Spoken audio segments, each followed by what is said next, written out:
The mayor is not here yet, so I see it's 6:30. Should we wait a few more minutes?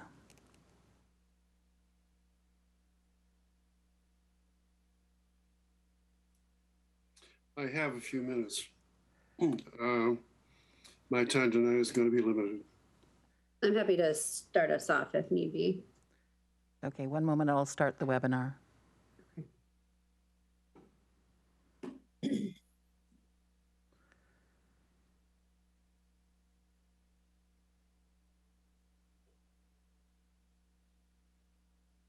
The webinar has started. Thanks, Lita. Okay, I am going to call to order the City Council special meeting for Wednesday, November 17th, 2021. Pursuant to the Governor's Emergency Proclamation 20-28, the city is unable to provide an in-person location for the public to listen to the virtual City Council meeting this evening. Meetings are still accessible to the public and public comment is able to be submitted. We are using the Zoom webinar on the web, https zoom.us/j/977-434-76957. You can call in by phone at 253-215-8782 and enter the webinar ID, which is 977-4347-6957, and use the hashtag. You can view our meetings live on our website at sammamish.us/TV21, on YouTube, and on Comcast Channel 21 if you're within the city limits of Sammamish. You can view them on those same venues later. Madam City Clerk, would you call the roll, please? Mayor Karen Moran. Deputy Mayor Christy Mauchow. Present. Councilmember Ken Gamblin. Present. Councilmember Tom Odell. He's present, but he's on mute. I see him. Present. Councilmember Chris Ross. Present. Councilmember Pamela Stewart. Here. Councilmember Kent Treen. Present. Thank you. Great. Madam City Clerk, we do have a quorum. Next, we have the Pledge of Allegiance. Councilmember Odell, will you please lead us? Oh, sure. Please rise. I pledge allegiance to the flag of the United States of America and to the republic for which it stands, one nation, under God, indivisible, with liberty and justice for all. Thank you. Please be seated. I'd entertain a motion for approval of the agenda. So moved. Second. It's been moved and seconded. Is there any discussion? Okay, seeing none. All those in favor say aye. Aye. Aye. Opposed? Okay, the ayes have it by a vote of 6-0. This evening we have a public hearing.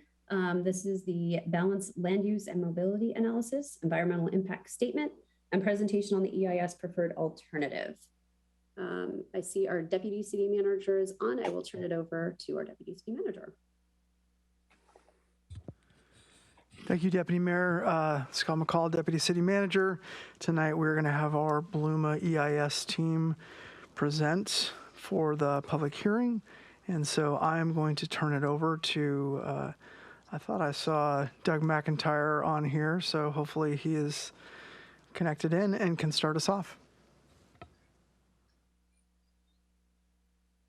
Yes, I'm here. Can everyone hear me okay? You're fine, Doug. Okay, let me see how I can start my video. Okay.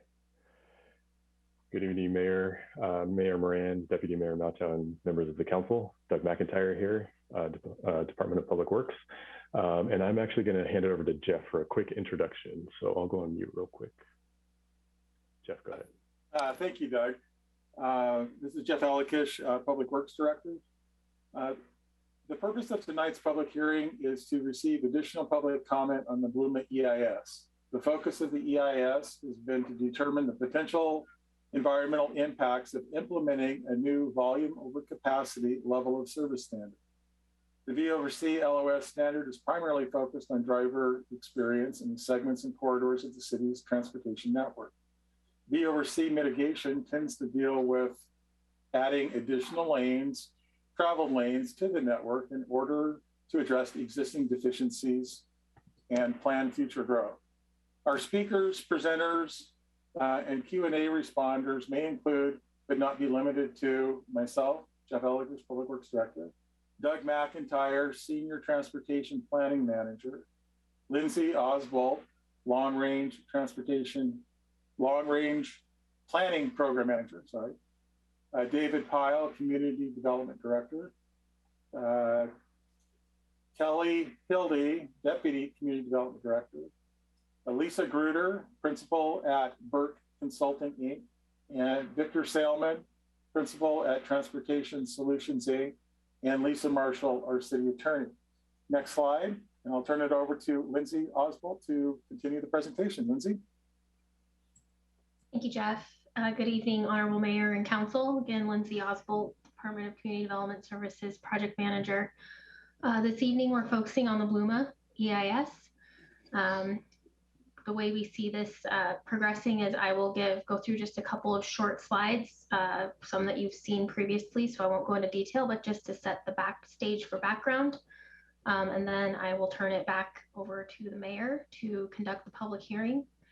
And then we will jump into a presentation focusing on the potential of selection of a preferred alternative and then next steps for the project.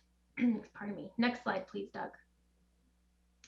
So this is a slide that everyone has seen a couple times now, so I'm not going to go through the historical highlights, but I will point your attention to that last line. We have updated this historical highlights table to indicate that we did conduct that EIS workshop with council to get some input on preferred alternatives on October 28th of this year. Next slide, please. So here's another slide that you've seen before, but this is just saying where we're at in the process. So we are at the second of the big three meetings that we had discussed back in September and been given direction to move forward with from council. So as already stated, this evening we'll be conducting the public hearing where each member of the public will be given 3 minutes to provide their comments to staff and council. And then we will move forward with the presentation to council regarding potential preferred alternatives. Next slide, please. So with that, I'd just like to end this brief introduction by stating that we're excited to offer this public hearing this evening as a way to provide additional transparency. Although this public hearing is not required for the process of this EIS through the draft and then into the final, we believe it's important, and we heard the community asking for this. So we're looking forward to being able to have this opportunity this evening. I know that it's a special night for everyone, not a normally scheduled meeting, but as we come to the close of the year, it's been a little challenging to fit in everything that needs to be done. So with that, I will turn this over to Mayor Moran. So I don't think Mayor Moran is here yet. Is okay. she here? Nope. Deputy Okay. Mayor, then I'll turn it over to you. Okay, I just wanted to make sure. I saw her name, so I thought she might be back. I think apologize. Okay. Okay, so assuming she's not here still, I will open the public hearing, and I don't have a gavel. I apologize. And I can see there's at least 3 people that have their hands raised. So Madam City Clerk, I will allow you to unmute them and call upon them. One moment, please. The number keeps going up, as you say here too. If you wish to provide public hearing comment tonight, please raise your hand. For those attendees who are joining by phone, please raise your hand by pressing *9. I see that we have currently 8 hands raised. I will unmute the callers in the order they have raised their hands. When it is your turn to speak, you will be converted to a panelist, be unmuted, and can turn on your webcam if desired. If you would like to speak at the public hearing, I will turn you to an attendee. After you have spoken, I will return you back to an attendee. Please note, during this conversion, it will feel like you have been removed from the meeting. Please wait a few seconds and you will return. You will have 3 minutes to provide public comment. 15 seconds before your 3 minutes is complete, I will provide a time warning. At 3 minutes, you will be muted and converted back to an attendee. Please start your comment by stating your name and the city that you live in for the record. I will now unmute the first caller.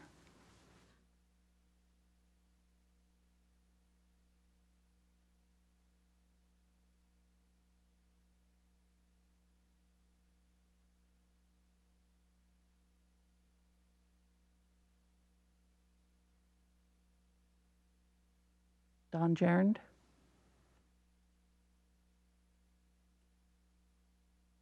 I'm wondering if maybe we didn't just lose him. I don't see him Yeah, on I the saw him list pop. Oh, I still anymore. see.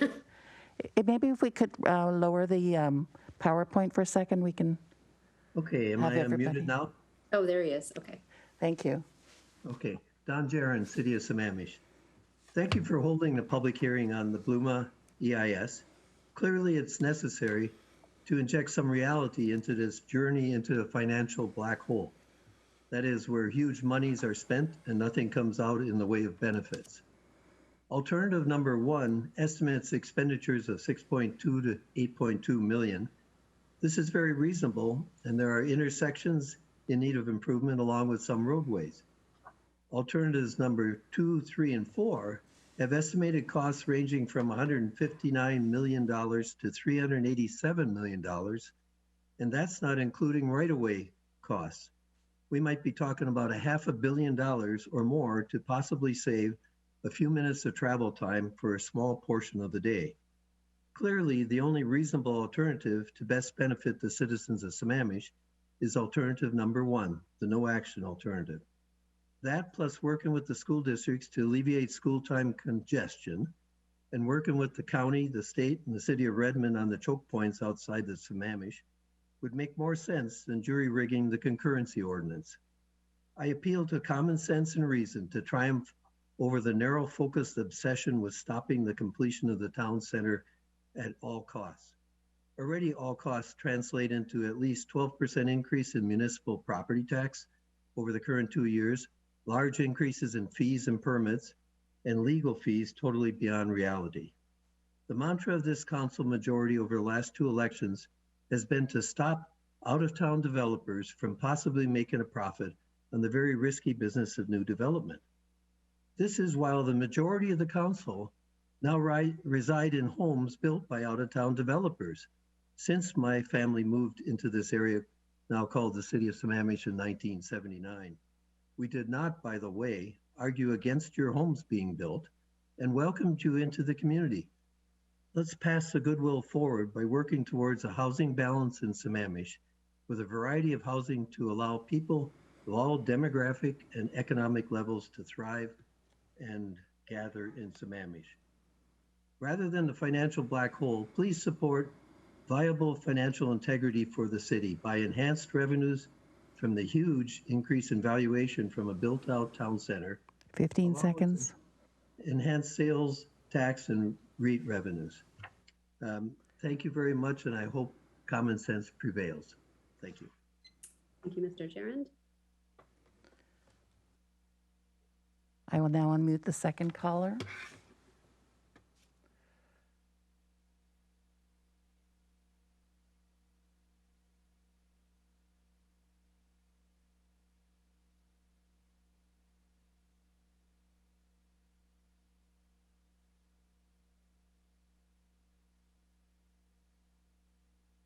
Ramiro Valderrama.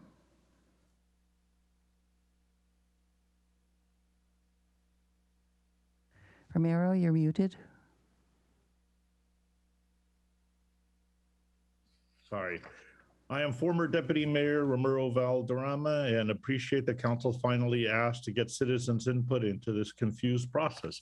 I find it strange that the city created an EIS around traffic instead of the needs of the people. The EIS fails to address what the community needs and has asked for since its inception and incorporation a way of more local services, entertainment, and diverse housing. It does not address the issues that are frequently raised as the sort of the most common traffic problems, choke points, leaving the city and school drop-off points. Why not address this instead of spending needless millions elsewhere on false lane capacity? Alternative one, or start another EIS that focuses on what our community needs. Don't try to again violate state laws, Growth Management Act. The Growth Management Board in their FDO invalidated the additional corridor services of volume to capacity because its adoption violated SEPA and GMA and was found non-operative. The city on November 13th cited, the city decided not to continue appeal its invalidation, but now you are reverse engineering it. By not listening to its citizens, this council has incurred the first deficit in the city's history, raised property taxes last year 6%, now another 6% that are coming, and has an operational deficit and no plan to correct it. This EIS is more of the same failed thinking that you have had all these years. I also want to point out that yesterday the council took action to vote on terminating the Sammamish city manager. Clearly the report's findings are completed. An inordinate amount of time and public funds were spent on this, and serious allegations were raised and have been reported as of yesterday. The citizens have a right to see the investigator and attorney findings and the extensive public funds that have been provided. There are precedents in the state of Washington, even in criminal cases, for disclosure of reports for public records requests. The RCW and the Public Records Act cite records must be produced upon request. And even in criminal cases, in the Sargent versus Seattle Police Department in 2013, criminal and internal investigations by the police were subject to the public records request. All the city manager's investigation and extensive executive sessions have to date been behind closed doors. You have an obligation to be transparent and accountable in your conduct of city business and use of public funds. Release the full reports and investigation findings to the citizens whose tax dollars have paid for them. You've conducted the business behind closed doors for too long. I should also point out that citizens have noticed that 15 seconds. Council members, you've also been noted by citizens that you turn off your cameras when you don't like comments. It is not only rude, it is childish, and I hope that you are more responsive to your citizens than in a Montessori school turning your backs on them, because it has been commented upon. So please act like elected officials to your citizens. Thank you very much.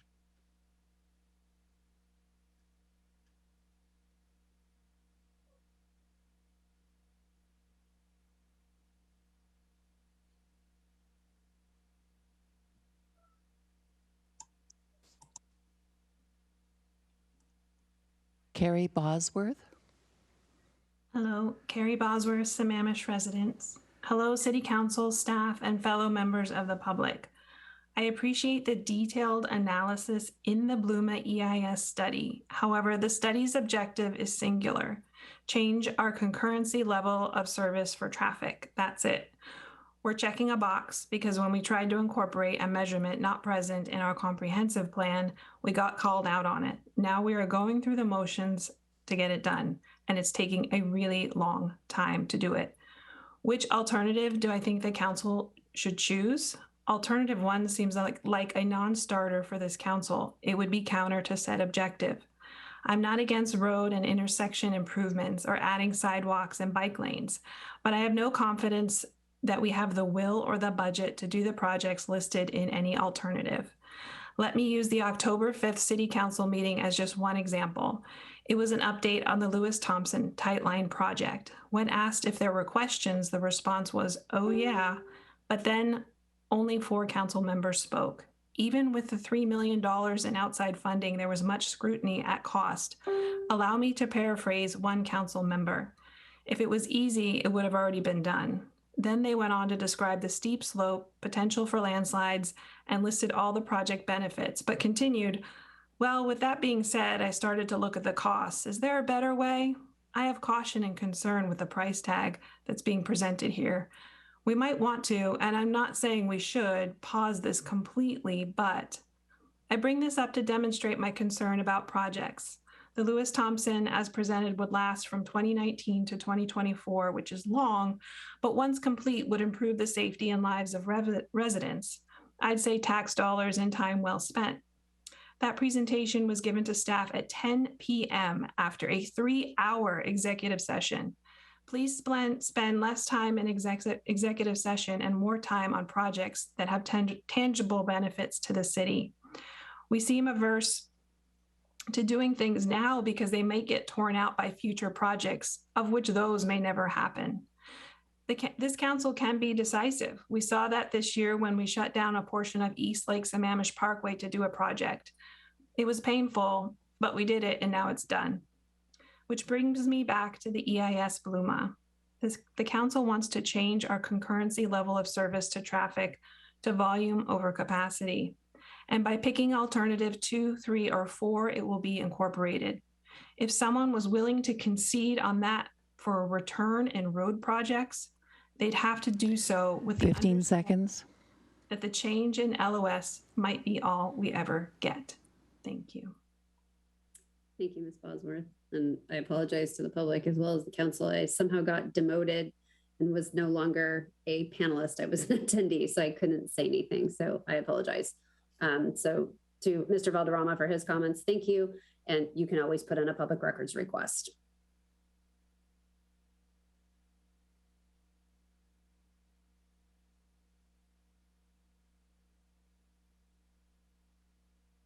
Jan Bird.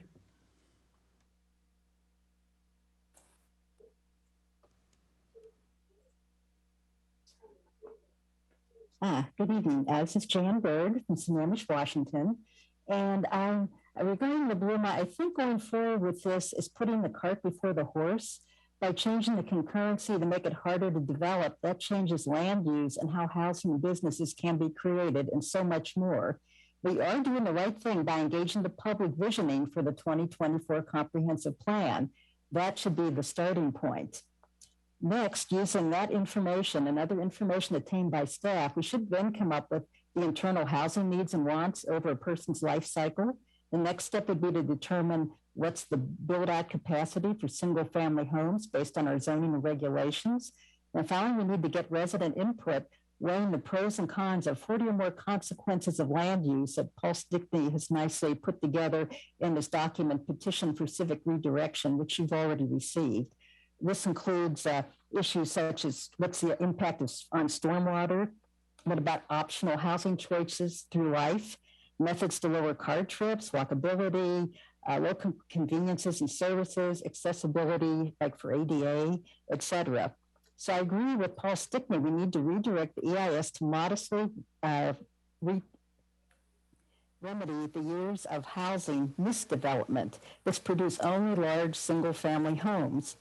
I look at myself as I'm aging. I'm having more trouble bending over and getting back up. I've got arthritis in many joints. Sooner or later, my tri-level home isn't going to work for me. Do we have enough single-level living options in Sammamish?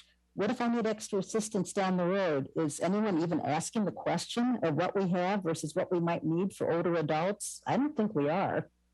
Another example, one day while working in the native plant nursery in the Beaver Park maintenance area, I overheard 2 maintenance staff talking about housing. One lived in a nearby suburb, but noted it was getting too expensive, was trying to figure out where to move. Is it possibly related to the fact that housing is so expensive and the only alternative is to live far away and have a long commute to work? In all my years of volunteering with the city, I always keep hearing, well, we can't do things because we're short 3 maintenance staff. I mean, over and over again, I hear that. So do we want to be like Ketchum, Idaho, with a lot of wealthy people, but no workforce housing? So they've even considered, of all things, creating a tent city for teachers and nurses. So concluding, we should go forward with alternative 1, keeping our stringent intersection concurrency level of service in place, and as others have mentioned, add congestion remedies for schools and North End 202 choke points. Having informed 15 seconds. And staff, we all need to look at the consequences of the 3 levels of growth to provide a unifying, cohesive, beneficial, and sustainable future. Thank you. Thank you, Ms. Bird. Mm-hmm.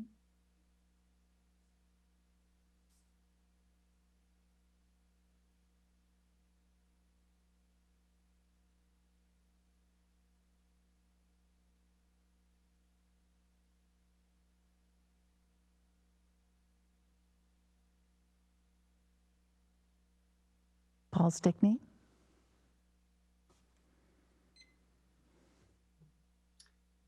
Good evening, City Council. Paul Stickney, Sammamish. I'm going to summarize some of the high points of the public comment I sent in for today's meeting about 3 underarching fundamental asks. What's this really all about? And an inspiring quote. The 3 fundamental underarching asks are: get the information, repurpose the current Bluma EIS, and do another EIS. A short comment on each. Here in Sammamish, we do need to do a true housing needs analysis, get statistically valid surveys and focus groups to find out housing demands for planned and unplanned changes over lifetimes and generations for those living and working in Sammamish.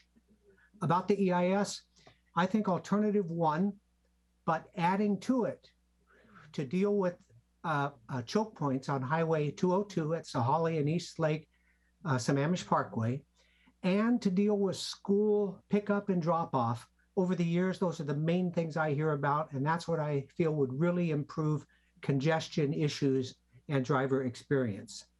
About the other EIS, King County put about 85% of the houses in Sammamish. We've added about 15% as a city. And they, for hook or crook reasons, they've been misdeveloped in terms of how supplies meet people's needs over time. Time to do an EIS on study that and figure out what types of housing should we add to and what not. And land use can be one of the most effective measures for traffic and VMT and VHT and driver experience. Okay, next, what is optimizing housing land uses really all about? I'm just going to read the first part of the statement that I gave today. It's about increasing development in 2% of the city, 1% now and 1% later. It's about reducing development in 95% of the city, keeping it the same in 2% of the city, and in doing these things, alleviate internal housing imbalances and enable vast, holistic, sustainable additional enrichments for our residents and the community. Now the inspiring quote, combination of John Kennedy and me. We choose to determine cohesive growth aims for Sammamish, not because it will be easy, but because it will be hard. Because this goal will serve to organize 15 seconds. The best of our energies and skills. Because this challenge is one we are willing to accept, one we are unwilling to postpone, and one we intend to resolve. Attaining unifying growth aims will be difficult, but it... Thank you, Mr. Stickney. I will now unmute the next caller.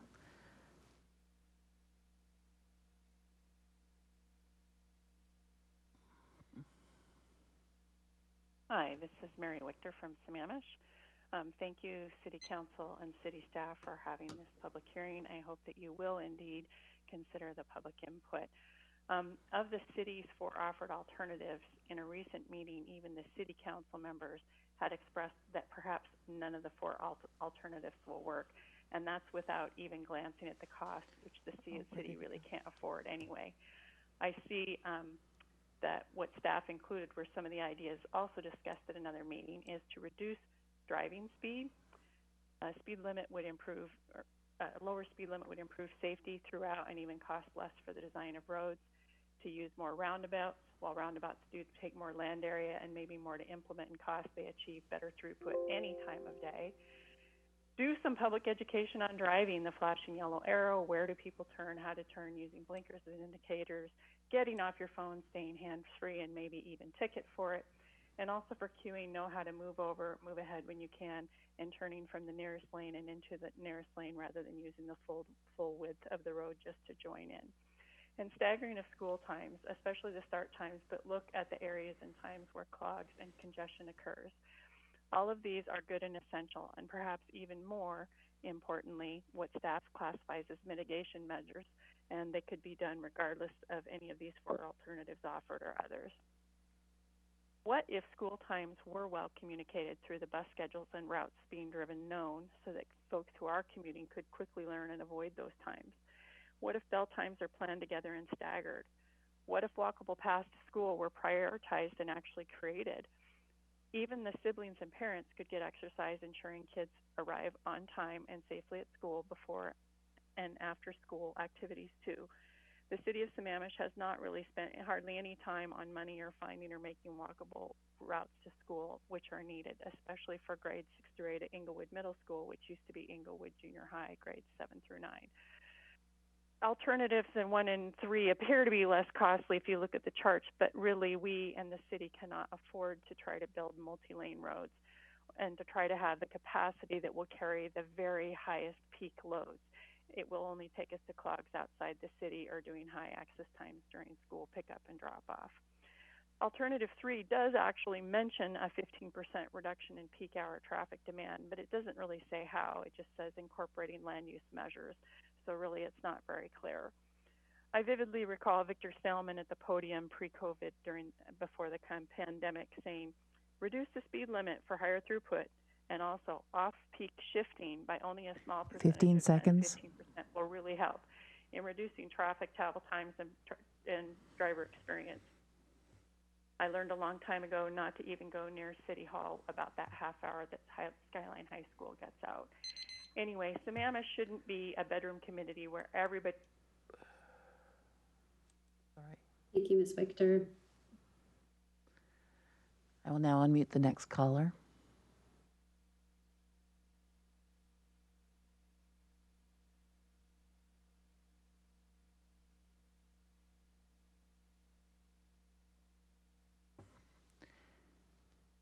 Ajay. Thank you so much, City Council, for this opportunity to talk to you. My name is Ajay Shahkarpani, and I'm from the city of Sammamish. I stand before you to tell you that I am a son of a civil engineer, and my dad always used to tell me that problems in civil engineering and city planning are in plain sight, and it takes us to have to look in, to plan, and to work through it. In that spirit, I would like to request that we should repurpose the Bluma EIS and then have another EIS to see how we can improve the city's response to the choke points, namely the schools and the school timings and traffic flow there, and to the north and the south end of the plateau on the Redmond end and on the Sammamish end of this thing. Before the pandemic, I had spent some time observing traffic patterns, and the traffic choke happened at these points, and because of a lot of congestion and because of time planning that was lacking in this one. During that time, I also observed that people had a tendency to want to get through, and it caused a security situation or safety situation that would have put people at body harm. In the spirit of wanting to have a nice and safe city, my request is to consider having a new EIS to build on the current EIS, but also to make it possible that we will look at it to see how we can reduce the traffic congestion in these choke points, as well as to look at how we can stagger school times. My wife and I and our son, who is an Eastlake High alum, came into the city looking at it as the shining city on the hill. We made this our home for many years right now, and we've lived here. We've enjoyed the great community, the wonderful school, and my wife and I trek all around the city as we enjoy the beauty of the city along with the natural benefits that come with it. We would like to keep that. We would like to expand on that. We would like to see the city have a vibrant diversity, and we would also like to see common sense solutions come through for the city. The city promotes and supports companies such as Microsoft and Amazon, and there is no dearth for any innovative solutions that could come up for the city. And it is upon us to figure out a solution to make it work. I want to make more friends in the city. I want to walk around the city. I want to have a cup of coffee. I want to pester my son, who's out of state, but then he has come back for vacations, to come and have a cup of coffee with me and see him get irritated with wanting to spend time with his old man. I want to do all of those things in the city of 15 seconds. And I think that is possible as we will look at a new EIS and see how we can build up on that. I thank you for this opportunity. This is democracy in action, and I love it for having been given an opportunity. Thank you so much. Thank you, Mr. Shahkarpani.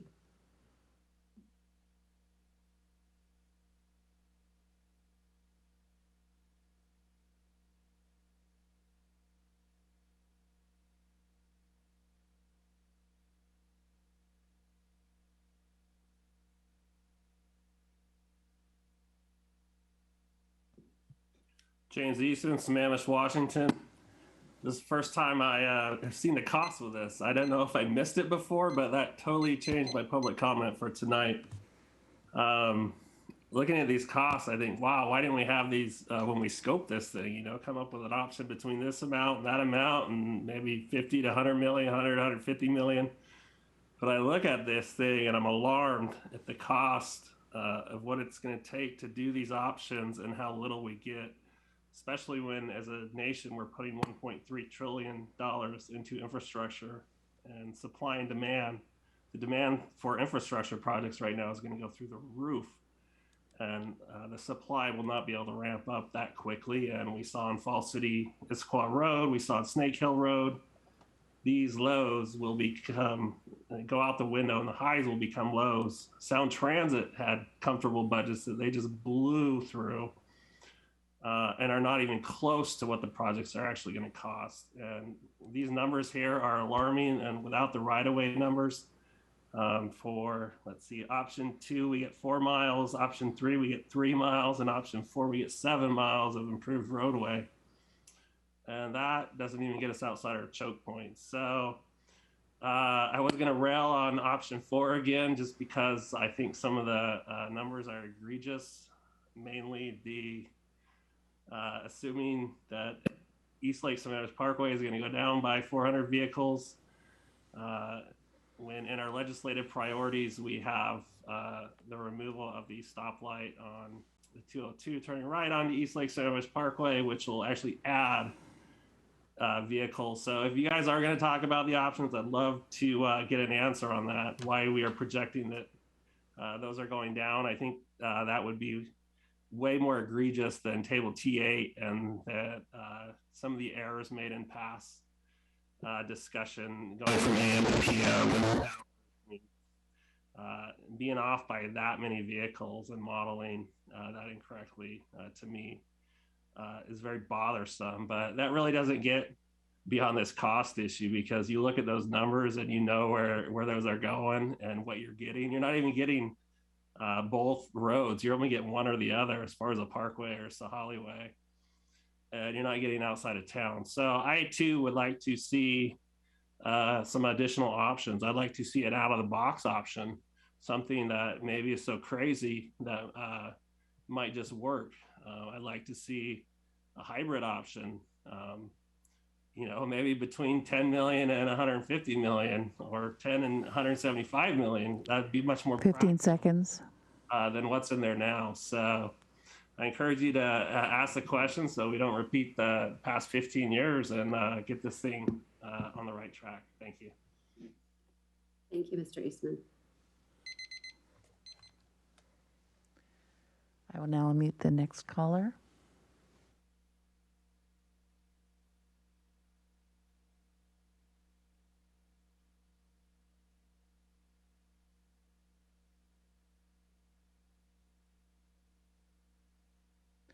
Paula Harper Christensen.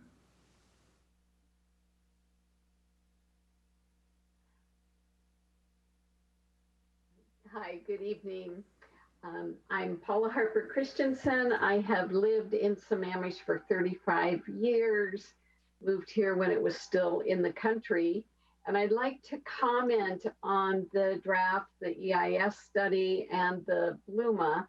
I understand the document is proposing changes to the city's transportation plan that would be incorporated into the comprehensive plan and the Sammamish Municipal Code. My observation of traffic congestion consists of observing that the delays occur primarily when traveling by car or on foot during the school opening and pickup hours. Would it be possible to concentrate our efforts to remediate these locations during the appropriate times? I'd also like to point out that a review of the Bluma focusing on the data, and that is in Exhibit 353 and 358, and normalizing on the per trip basis, the difference in time delays per trip between the lowest cost and the highest cost alternative is 35 seconds per day. 35 seconds, not minutes, per day. So it would appear that even the Transportation Solution Inc. study supports my observation. I'm an avid walker, walking about 5 miles a day all over Sammamish. We have a distracted driver problem far more than we have a traffic problem. It seems that acquiring these few seconds of saved time will be very expensive. And using the 2020 data for the number of housing units in the city per household, we could see up to $14,800 in cost. Given the environmental crisis of greenhouse gas and climate warming, it seems to me building more roads for internal combustion engines, powered vehicles, is kind of missing the point. Consider that there is an electric bike industry that is blossoming all over the country, especially here in Western Washington. Maybe more bike paths would be a better investment 15 seconds. combined with the encouragement for people to use them. So I'm suggesting the city would initiate a new EIS and focus on the interests of the city. I wish you the best. Thank you. Thank you, Mrs. Harper Christensen. I will now unmute the final caller.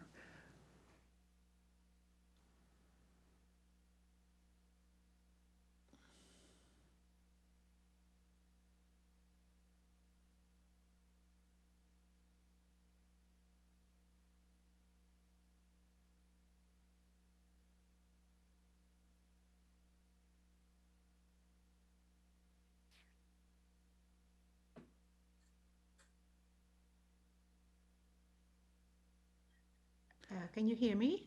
Yes. This is Margaret Rosa now, and I'm talking about the housing situation here. I have lived in Sammamish since 1980. My children were raised here. They are grown up. My husband died 7 years ago, and I like to have a place to live later on. We're always talking about spreading and getting more houses in this area. But if they would build a senior citizen house or housing or apartments or condos or whatever, we would eliminate a lot of the spread here in Sammamish. There are so many seniors here, and Paul can give you the information how many. And the ones that are living here would like to stay here because Sammamish is just a wonderful place to be. If you had more places for the seniors to go to, all those homes that we have would be available for sale and people would move in there, so you would have to build less housing. We have talked about senior programs and senior housing in the city center, and when I heard about it a few years ago, I was all excited. I would be the first one signing up for it. It is not happening at the moment. So here we are sitting in those big homes. A lot of them have big lots, and other people would love to move into our houses, and we would love to move into the next stage. So think about it when you're doing developments. Think about all the seniors. Thank you.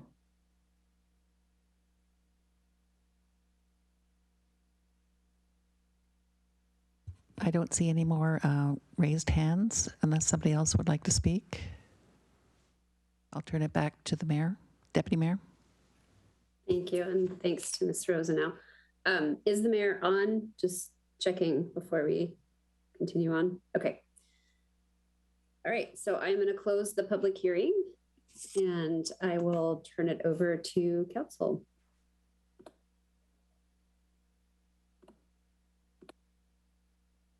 I believe that staff is looking for some direction from council on the preferred alternatives. So Councilmember Stewart. Yeah, one question. Did we ever get the latest traffic counts, Jeff? I couldn't find those, and I thought you were going to provide us those. We are processing that data, and I don't have it available at this point in time, but the data has been collected and it's being processed. Do you know when the traffic counts will be available? I'm hoping sooner than later, but I don't have an exact date. Hopefully, it'd be this week or next. I just don't have an ETA on that. But as soon as I get it, I will be happy to share it with council. Okay, I appreciate that. Right. And then just real quick, Deputy Mayor, just to be sure, staff had a continued presentation piece to go with this. Oh, yes, please. Then I didn't mean to. No, that's fine. Jump in there. All is good. So Lindsay, back to you, and then we'll circle back to the deputy once you're done. How about that? Sounds good. Great. Thank you, Jeff. I'm going to turn this over to Lisa Witter, our principal with Burke Consulting and the lead consultant that we have on this project. And her and Victor Salomon will be giving the bulk of the remainder of the presentation this evening. Thank you, Lindsay. Good evening. So this slide is just sharing a bit of information on how to think about selecting a preferred alternative. The purposes really are that it can help give the staff direction on preparing policy and code amendments that fit your preference for a pathway with one of the alternatives. It can help respond to comments in the final EIS, and it can help share your general direction with the public. So some of the considerations in coming up with a preferred alternative is which alternative would best meet objectives, what are the degrees of environmental impacts that could be to the natural or built environment. Some of the things that you have raised as well are there's other factors to consider like feasibility, cost, you know, how would this work? We discussed this at the last meeting a little bit. How would this work to deliver the proposals in a 6-year window for concurrency? And then certainly public and agency comments. Just a little bit more background. This was a question that came up last time about the basis for the proposal to amend the comprehensive plan and the code. You know, the proposal is to amend the volume to capacity ratio, to add that in as a standard for segments, and add that to the intersection level of service standard that you have. The proposal came from the adoption of ordinances that are listed there in 2018 and 2019 that were intended to establish a segment level of service. And the intent the council stated following the Growth Management Hearing Board invalidation of that ordinance 2019-484. So that's where the proposal came from. And then I think if we have the next slide, the alternatives were developed with that direction from council at that time to continue with the segment level of service proposal. So the alternatives are organized around the proposal. And there was a public scoping process to identify those proposals. And there was comment at that time, and there's a scoping summary that indicates some responses to those scoping comments. So that's just procedurally how we got to this point with why studying the proposal and the alternatives that were developed around that proposal. The objectives, this is just a reminder from last time just to set up the conversation around the preferred alternative. These were the objectives: to maintain consistency with the comprehensive plan goals and policies and vision, to manage transportation impacts associated with growth, acknowledge and implement a level of service that represents real world transportation conditions and unique challenges like limited access to highways, topography, commute patterns, and conditions between intersections. And the fourth one was employing land use measures to reduce travel demand and maximize network effectiveness.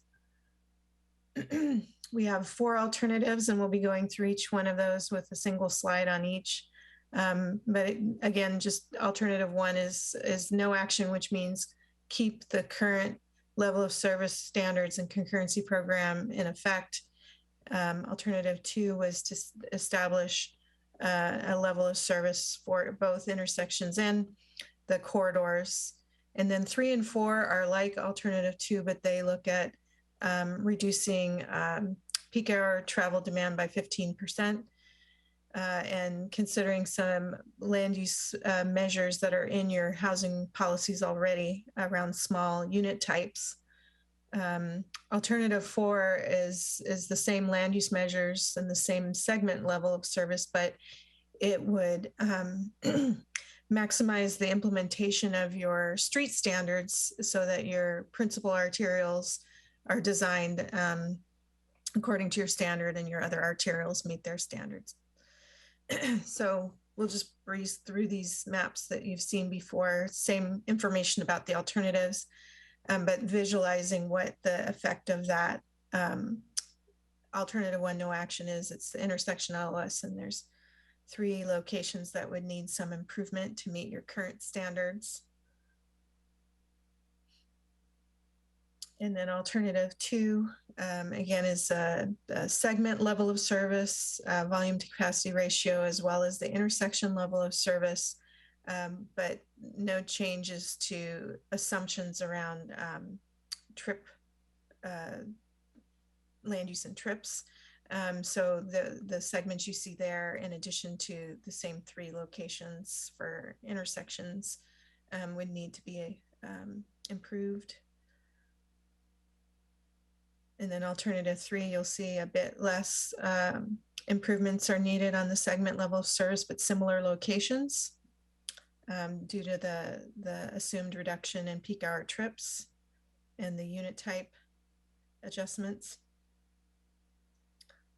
And then alternative 4, again, is yes, intersection level of service, yes, segment level of service, but a focus on designing the arterials to meet your standards and to have a better connection to the state routes and nearby network. So this is a table I think that was referenced earlier this evening, but this shows the miles of sidewalks, bike lanes, and lane miles, and the total improvement miles associated with each alternative. And so alternative 2 would have about 4.2 miles of improvements. Alternative 3, because it has the percentage reduction in peak hour trips and the adjustment in some unit types, it's 3 miles. So that's a reduction in the lane miles needed. Alternative 4 focuses the improvements in particular corridors along 228th. So it has more miles overall, but it's more focused in a particular area to achieve those other benefits of the city's standards and connections to the regional network.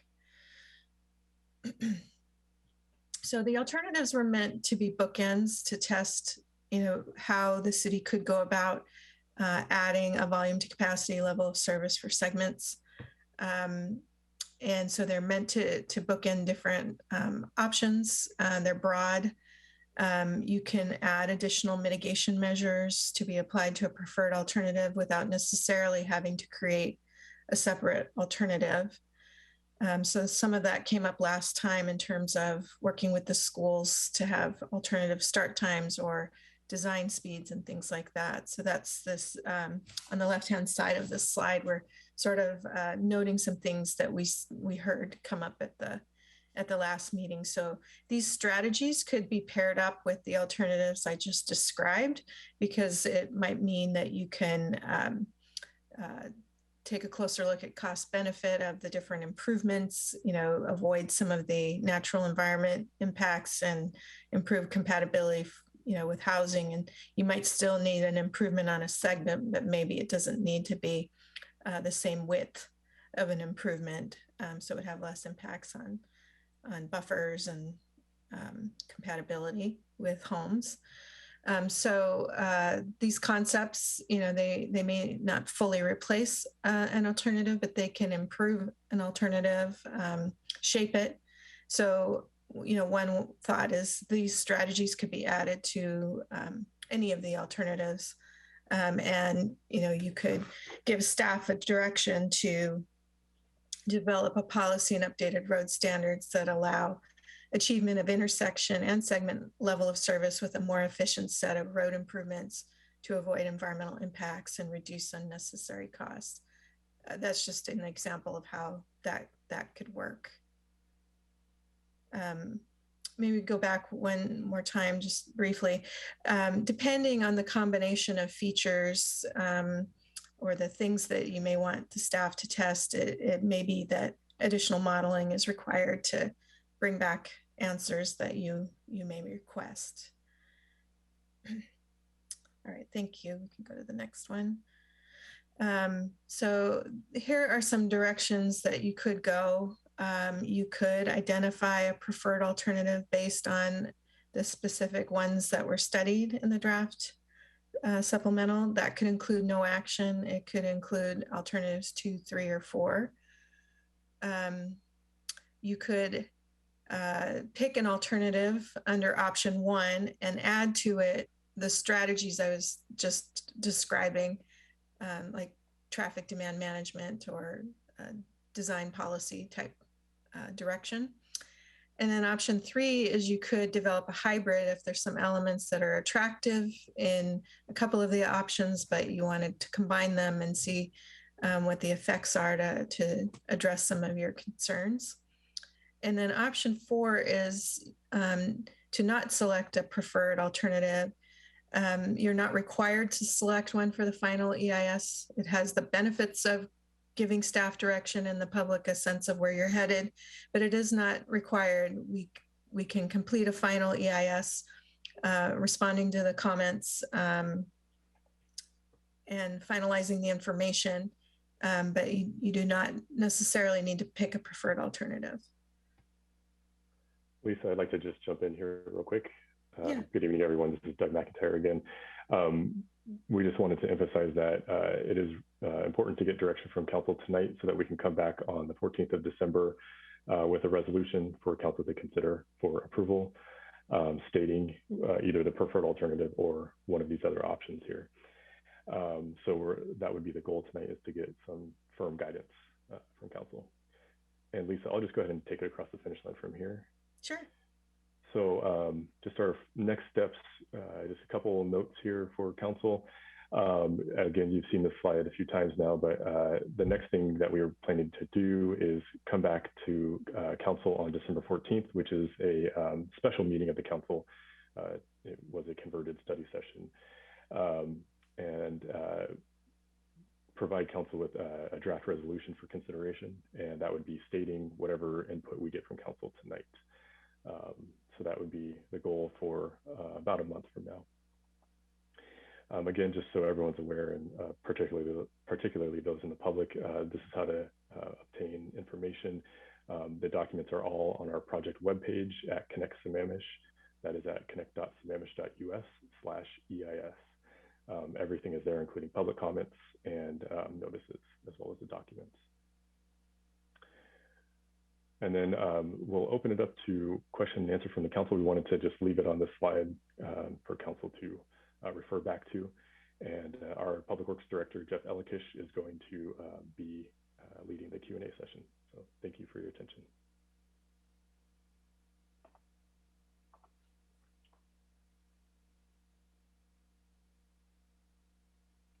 Sorry, Doug, you faded out there right at the end. You said something about Jeff. I didn't know if Jeff was jumping in, but he's still muted, or if you're turning it over to council at this point. Sorry, I don't want to jump again. I'm sorry. This happens a lot to me where I cut out, so I apologize. Jeff was going to quarterback the Q&A session. Okay, wonderful. Thank you. Yeah. Okay, Thank you. So we'll kick that off. Councilmember Stewart. Yeah, thanks so much. You know, the overwhelming comments, if not all of them, during the comment period and for this public hearing have been really consistent and clear, I think, right? That the alternatives that we have here are not what the community wants or what they need, and certainly not what they're willing to pay for. Personally, I think we need to push forward with what's right for the environment, with what's right for the future of our planet, what's right for the future generations, and what's right for our community. I know that it seems kind of counterintuitive almost that this effort, it was undertaken for the environment, or at least under that premise, except that the way that this was scoped, it really isn't about the environment, right? The scope of this was to figure out the least environmentally impactful way of implementing a new key performance indicator to measure traffic. And I don't think that's what we should be trying to solve for. And that's why in the last meeting, I said we're reverse engineering it, because we're kind of backing into an answer already. I believe if we really wanted to determine how we could and should alter the comprehensive plan for the betterment of the community and the avoidance of climate disaster, we wouldn't be studying, right, the least environmentally impactful way to add a key performance indicator for traffic, right? This measured volume over estimated capacity traffic concurrency measurement.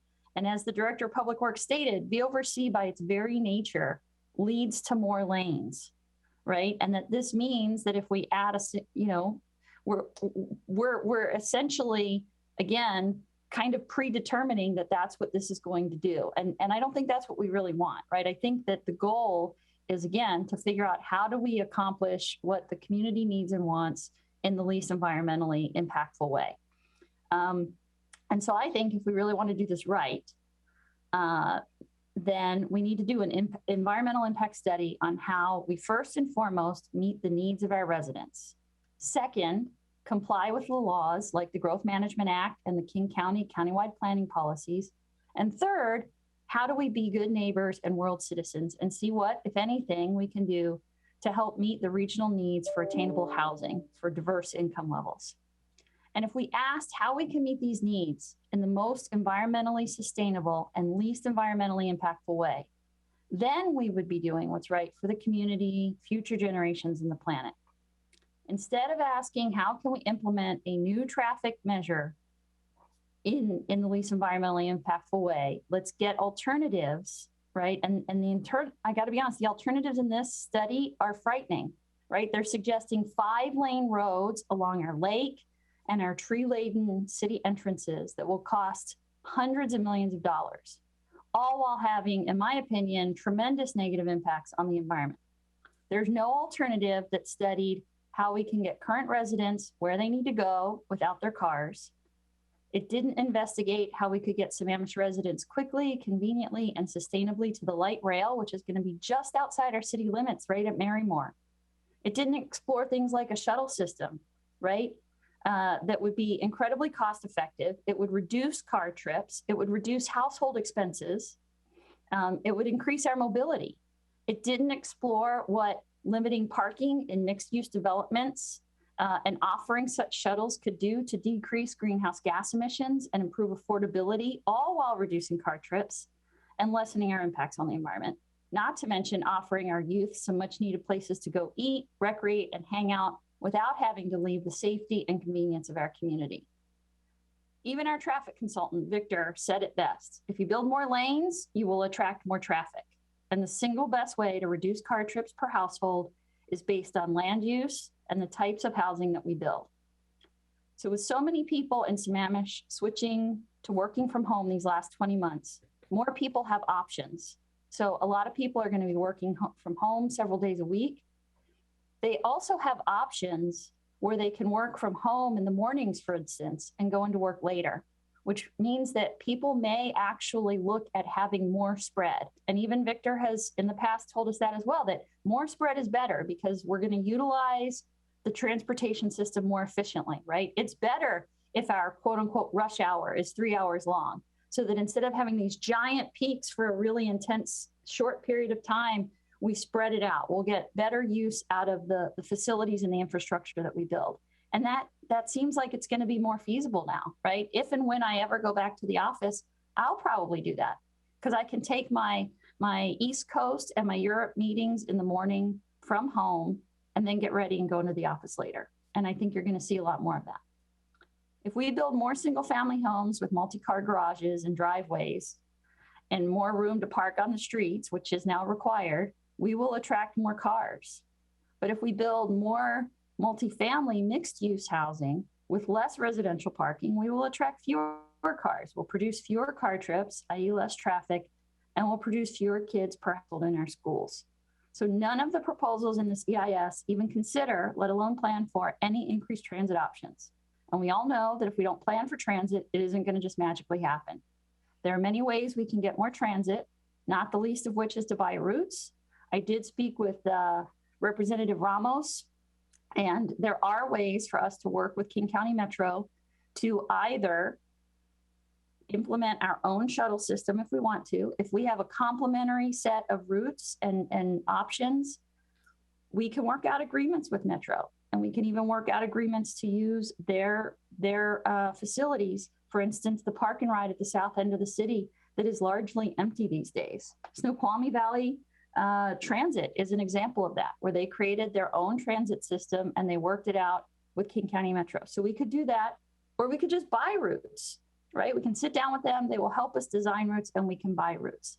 This will be infinitely less expensive and infinitely less environmentally impactful and less environmentally destructive to the desired visual character of our community, which I believe my fellow council members feel is one of the highest priorities, right? We don't want to turn East Lake Sammamish Parkway and Sahali Way into 5-lane highways. So none of these alternatives focus on the root cause issues, right? Where the rush hour slowdowns really occur around schools and around choke points. And they propose adding miles of roadway that will be significantly underutilized 22 to 23 hours a day and on weekends. And that's just a waste. It's not good for the environment. It's not good for our taxes. So I think we need to do the right EIS. And from that, pick an alternative that will actually improve our community, our lives, and our environment. So I don't think we should pick any of these alternatives as they stand today. We need to get all the data and we need to do this right. So I think it would be great because there are a lot of other things kind of just highly mentioned that we can do. I think that it would be better before we pick an alternative, when we pick an option, for staff to come back based on all these comments that we heard and propose something that's really going to look at all of those things. Ways to reduce car trips by improving transit, walkability, and bike options, and ways that we can look at what land use, if we're going to build more houses, is going to produce the least number of trips. And how can we do things like reducing speeds, improving that walkability? There are all these other options out there. Improving transit. We just don't have any of that in here. And I just don't feel comfortable picking any options or any of the alternatives that are here because they're really not feasible, they're not realistic, and they're not really what we should be doing in Sammamish. They're just not. So that would be my request of staff. Thanks. Councilmember Gamblin, or did you put your hand down? Yeah, I need to wait for a minute. Okay. Okay, well, seeing as that my hand is now the only one up, I will make a few comments. First, if Lisa's on, or maybe Jeff or Scott, you can comment on this. what is the timeline that we are married to for deciding an alternative? And my question is December 14th flexible? I mean, what does the state say we have to do? Lisa, you want to take a stab at that first? Sure. This legislative proposal, I think, would be part of your docket for next year, and Lindsay and Doug can confirm that. I think the idea behind getting a direction is so that the staff can produce information, that helps with that docketing process, and that's typically an annual process. And maybe Lindsay, you can chime in on that. That makes sense. So in the long and short of it is, if we miss this deadline because of the docket, technically speaking, we would just default to the following year's docket. Is that an accurate? Can I jump in real quick? Sure. This is Doug McIntyre again. So I think we're talking about two different deadlines here. The first deadline being Deputy Mayor, I believe your question about final EIS and selection of preferred alternative. Mm-hmm. So the December 14th date is a necessary date for the staff to meet our stated scheduled issuance of the final EIS at the end of March of 2022. So if we don't get a preferred alternative or direction from council to, like option 4 says on the screen, to not select a preferred alternative, if we don't get direction one way or the other, that date for the issuance of the final EIS could be in jeopardy. We'd have to kind of reassess the schedule. And then, as Lisa Greta was mentioning, the EIS then leads into a legislative process for the code and comp plan amendments. And that is done through the docketing process.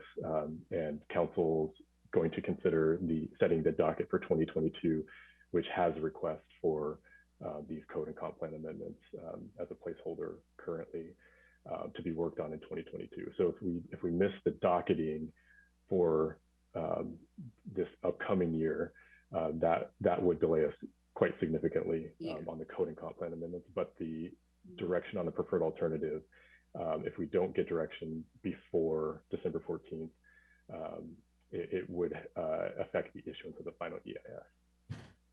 Okay. Hopefully that clarifies. Yeah, I understand. And I guess the reason I was asking about the timeline and what our restrictions are is because I admit I'm not terribly comfortable with any of the alternatives, and and I appreciate that staff kind of put these 4 options up here as far as doing a hybrid of 2 or more alternatives. The problem is that I feel like you don't have all the information that I need in order to execute a decision. And I think Councilmember Stewart touched on some of those, which is our traffic counts. I think it is really important to understand the impact of COVID. And while I know it is a very fluid situation, I think we all know that there's just fewer cars out on the road, right? I surprise myself all the time when I'm driving in the morning, how quickly I get to the places, and I'm really not encountering traffic. Now, whether that plays out, 5 years from now, if we're, not dealing with COVID anymore, I don't know. And of course, none of us have a crystal ball in order to be able to ascertain that information. So it's a little bit of a hypothetical, which is why I think the traffic counts, at least as they stand currently, would be really helpful in just kind of getting a new baseline in order to execute those decisions on. But then I'm, subsequent to that, I do have some indigestion, I should say, over just defaulting to option 1, which is not to do anything, because I still feel that leaves us a little naked as far as our concurrency methodology goes. And I'll explain it and to why I think having a VOC is actually an important element. Because if we, for example, put a light in, which I think it's item 37 on the tip, which is signalization of Sahali and Northeast 25th. Okay, everybody understands that we've got a lot of cross traffic. The folks that are trying to get out and onto Sahali Way, especially in the AM, really struggle. I suspect they struggle less now. So it'd be also interesting to understand how that intersection is functioning now. Again, same point, right? We decided we want to signalize that. There's also the pedestrian safety, which I'm cognizant of at that intersection as well. So every time we make an improvement, it isn't just about traffic, right? There's public safety involved too. But let's just hypothetically say we put that traffic light in at Northeast 25th, and we solve the level of service failure at that intersection. The problem is that most of the traffic is on Sahali in the morning, and I'm reverting back to our pre-COVID days when there was a lot of it. If there's a snake effect that happens, and that's a literal thing. I'm sure Victor knows exactly what I'm talking about. If somebody slows down on the freeway, everybody slows down and everybody's going to start moving at the same time. It's like the first car goes and you just kind of get this snake effect. Well, the same thing happens when you have a traffic light, especially during a peak hour, like in the AM commute. So the traffic all stops at 25th, it starts to back up, and the next intersection down, are we going to start causing failures at Northeast 19th Drive then? And then we go fix that light. And then we have a backup and we have a failure at Northeast 18th Place. And then we go put a light there, and then we trigger another one at Northeast 15th. And then what happens when we have no more intersections, but the intersections are now failing even though we've put in traffic lights? Now we're in a position where we have to start making decisions as council that get really uncomfortable, which is, well, we just decide to lower our level of service standard at the intersection because we already put a traffic light there and we can't fix it because it's got a left-hand turn lane, it's got a right-hand turn pocket. And these are the hypotheticals going out pretty far into the future, I'll admit. But if we're making these investments in our roadways in order to facilitate traffic, understanding that domino effect of adding one light on a roadway that has a lot of intersections and the what if scenario into the future, which is why, again, I think the traffic counts would be really helpful in understanding where are we at now and how likely is that scenario to even play out. Maybe it's not a very likely scenario if most of the folks that work from Microsoft are going to continue to work from home indefinitely. So I did find it interesting that almost all the comments that we had were very one-sided. And I only say interesting because this is a very complex topic, and I recognize that. And it's probably intimidating for some of our public to dive into what amounts to hundreds of pages to digest and then arrive at a decision. I think at the end of the day, most people probably were drawn to what the alternatives were and then how much they cost. And those costs are really big numbers. I think it was anticipated that they would be big numbers, but that leads to my next question is, how are we funding that? And how much is that going to cost each one of our taxpayers? And I think that's that's why I was asking about the timeline, because these aren't answers that we have right now, but it would be helpful for me to have at least an exploratory conversation about a funding source. Is that councilmanic debt? And then what are we saddling our taxpayers with?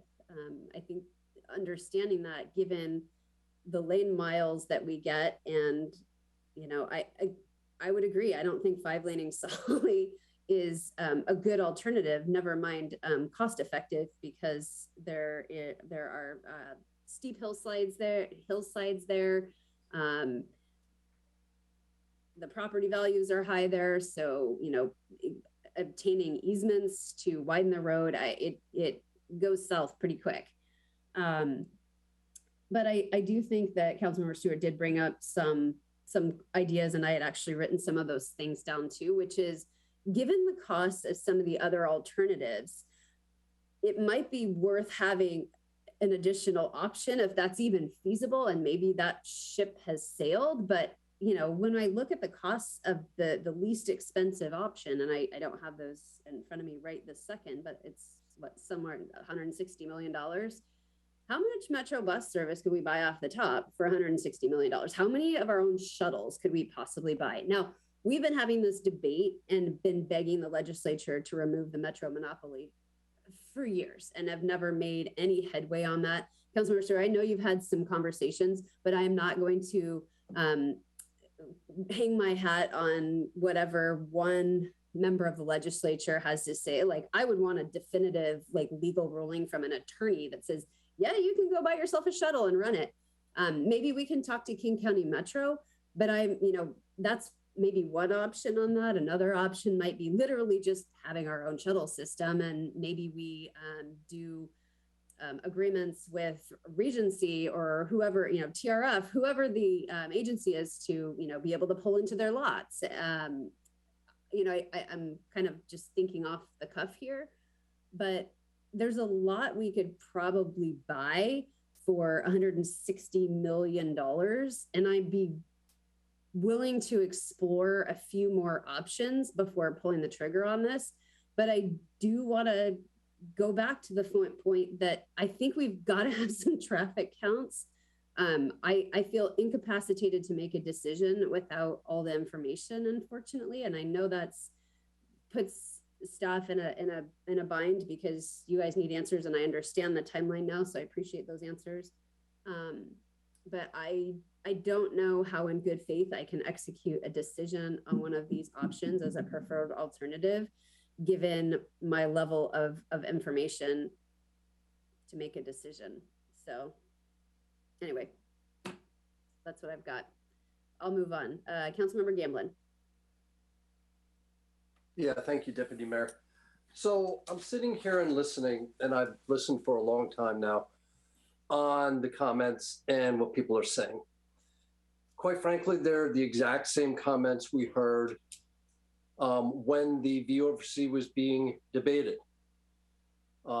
People want coffee shops, they want bike paths, they want places to hang out with their friends, they want to recreate, they want senior housing, they want more diverse housing. These are all great ideas. They all have merit. Unfortunately, they have absolutely nothing to do with the scoping of this EIS. Take a step back and realize why this EIS was scoped and created. The city council passed a V/C after much debate and public comment and endless argument and endless discussion. The council got together and voted to say, we want a way to accurately measure our traffic in the city, and we believe V/C is the way to do that, okay? So unfortunately, during the shakeout of that V/C, we had a regulatory agency say, your V/C is okay, but you have to integrate it into your plans with a EIS. They said, yeah, didn't you integrate it into your plans? One of the ways to do that is with an EIS. You have to do it. So the EIS here was simply scoped not to look at coffee shops and senior housing and bike paths and more sidewalks and more diversity in housing. Again, those things are wonderful. They should be looked at. They should be considered. But that's not what this EIS was about. This is simply a way of saying, how can we activate a V/C that allows the city to accurately measure the impact of additional housing and the traffic that housing occurs on our city streets? Because I'll tell you, if we don't have it, what we have is thousands of new housing units that will be approved and permitted without any improvement in our roads to accommodate those thousands of extra commutes. So I don't buy for a minute, don't worry, we'll figure it out with transit. I've talked to council members from 10 years ago who begged for transit, and they've told me it's not going to happen. We had our park and ride here put off for 20 years, I think. There is no commitment to transit. You cannot plan your future commutes by hoping transit works or hoping something else works. What you have to be able to do is accurately measure the impact of additional housing units on the traffic and how that's going to impact our roads and whether it causes them to fail.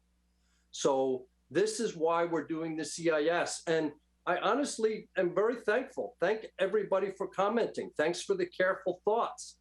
But this doesn't have anything to do with how we want the city to look housing-wise. That's a separate discussion. It's a separate EIS. This is simply trying to find a way to implement a V over C, a measurement of traffic that the council has already passed. Now, having said that, I tend to agree with the deputy mayor that we are in an interesting spot here because we're in the middle of a massive reduction in traffic because everybody's had to work from home. So how do we accurately measure what's the best solution to this right at the moment? And I don't have an answer. And so like the deputy mayor, I tend to think we may not really be in a position to pick one of these. But my reason I'm commenting and speaking is that we need to we need to be realistic on what this EIS is, and it has nothing to do with all of the public comment. Again, thank everybody for commenting. They're all valid, but this has simply to do with how can we implement an approved and valuable and well thought out way of measuring traffic. Thanks, Deputy Mayor, I'm done. So it looks like the mayor has joined our meeting. Mayor Moran, do you want to go ahead and take over then, since you're here? Sure. Mayor, if I may. Sure. I'd like to put our traffic consultant, Victor Salmon, on the spot if I could. The question has been raised a couple times now about the traffic counts, of which I did not have in my hand or possession, and staff has not reported back as to when that would be available. But I know Victor has been working with the data. And so, Victor, if you could touch upon at least what you know at the moment and share with council, I think that might be of value at this point in time. Sure, Jeff. Good evening, Mayor and Council. We did collect some counts in January at 7 locations, kind of to figure out, primarily trying to identify sort of commute patterns. We attempted to recollect those counts at the end of October, but we only managed to get 5 out of 7. So that's why we're not quite done yet. Those rubber tubes that go across the road like to get swept up either by street sweepers or trucks or people that just don't like them on the road and rip them up for us. So we didn't want to present an incomplete package, but I can share that the volumes were trending up. They were not back to pre-COVID levels. As I mentioned before, we were seeing reductions in the 30% range. It actually looked like we're targeting back up towards the 15% that we used as an assumption in the EIS. And that's during the AM and PM peak.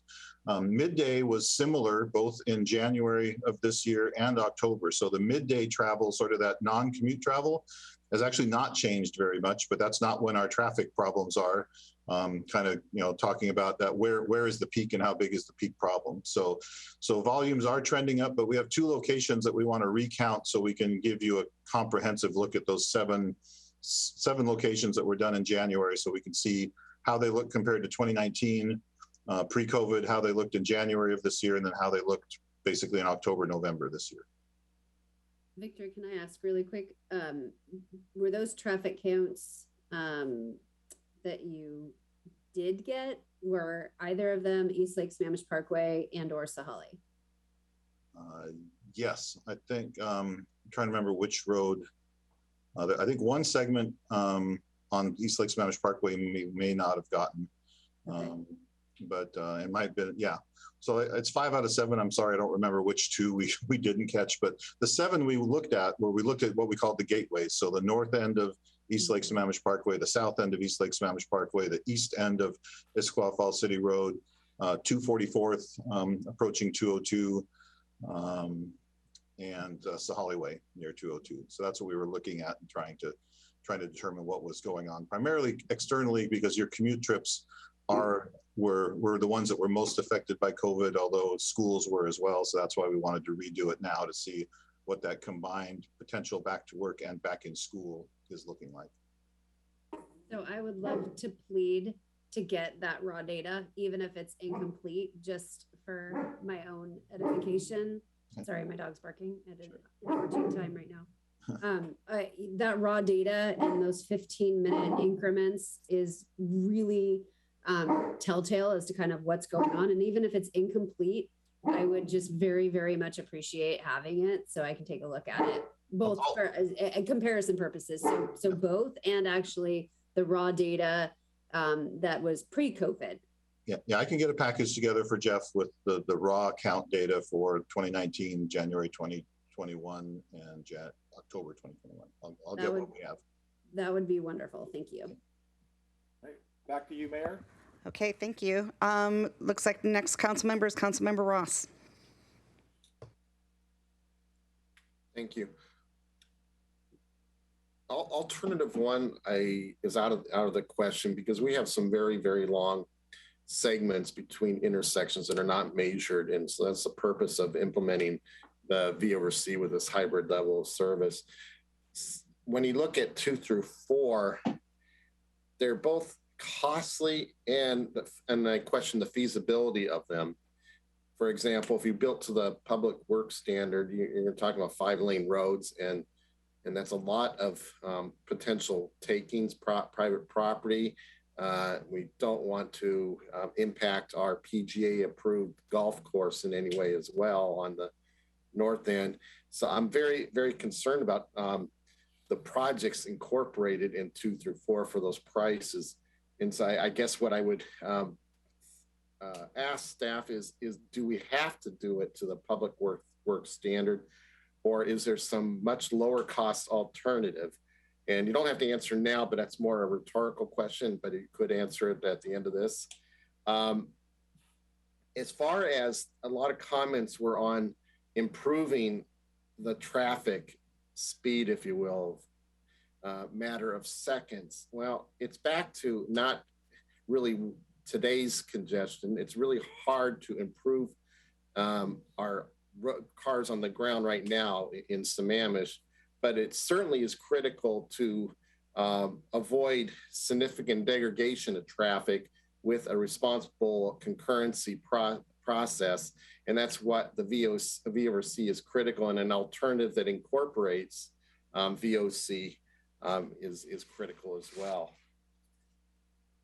So as Council Deputy Mayor Malchow indicated, I think I'd like to see in particular, again, strip potential alternatives to the alternatives. I'm sorry, staff, but none of these appeal to me. And I'm afraid you're not going to get very clear direction tonight from council.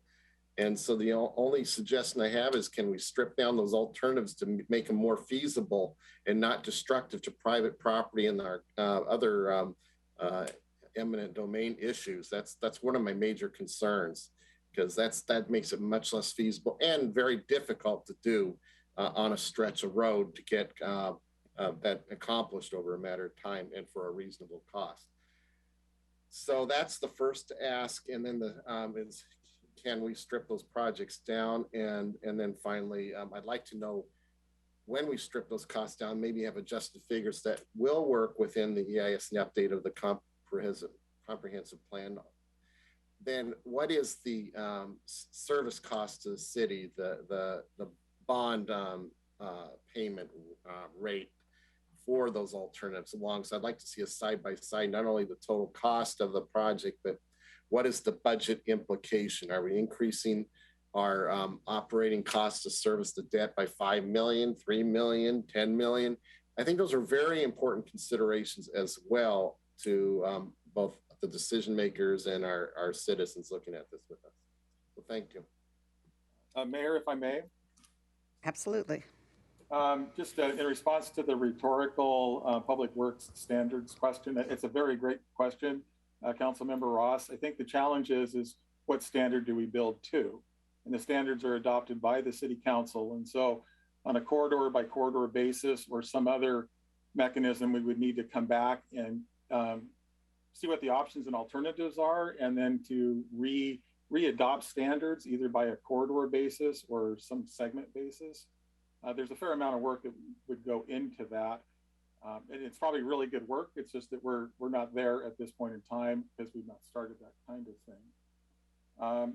Going to the question about can we strip each of the projects down? I think there's opportunities for refinements. If you'll recall, however, we did not put in a task to do significant detailed costing on the projects. We've done some order of magnitude, but not alternatives analysis to create refinements. And I really almost think that might find itself into some kind of, study or analysis, maybe, a transportation major investment strategy plan of sorts, because we're really talking about in part, and we've talked about this before, a potential system build out of some kind. Some of these projects are very specific. Alternative 4 is really taking our principal arterials and really completing them. And so where's the balance in between? The other thing that we'll need to talk about is when and how do we invest? Do we attempt to invest in a 6-year period, or do we, develop a financing strategy coupled with, realistic time periods of 6, 12, 18, 24 years, to really, put these investments, into perspective in a proper time period. All of those questions and analysis and stuff, we've not done that kind of analysis. And if we are being asked to do so, which we're capable of doing, it'll take more time and energy and likely more budget to look at those kinds of things. I just want to give context to, there are great questions that were brought up by Councilman Ross. I thought I'd add context to those things. Back to you, Mayor. Thank you. Next, council member is Councilmember Treen.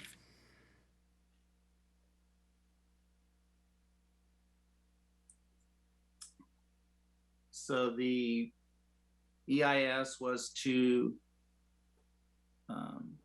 determine if we should have the oversee or corridor LOS, however you want to say that. So we've gone through the steps necessary to do it legitimately, if you want to call it that way, to put it on, get it into our comp plan, and then have it be the tool. So it becomes the tool then in the GMA or in our regulations. It becomes a tool allowed by the Growth Management Act to have our infrastructure or match development, or if you want to say it the other way, you may, it's to have development coincide or in concurrency, the infrastructure would be built so that the city has sustainability over time. So I guess it's Jeff to you or to Doug and staff, alternative 1 is not even an option then for me. To do nothing? So that's a no. Alternative 4 is the other bookend. So it seems against some of the core principles that I hold dear, and even Councilmember Stewart spoke to this too. The environment. So 5-lane roads is not going to be the best use of our money, but also the impact on the environment is outrageous. I believe are dangerous. I can't remember what term Councilmember Stewart used, but I concur with that. So that leaves us with something in the middle.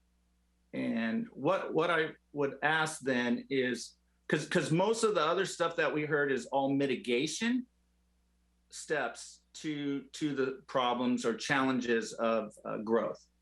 So at this point, if you don't mind, Jeff, and I think Kelly Hildy would be someone else I would like to have the help of. If I could meet with you on December, I believe it's December 1st, which is a Wednesday, I'd like to set up a time so that we could sit down and go over a lot of my questions and or ideas, concepts, listen to your ideas and concepts on how to create an alternative that would better match what the character of Sammamish is, that would help us move forward with the process.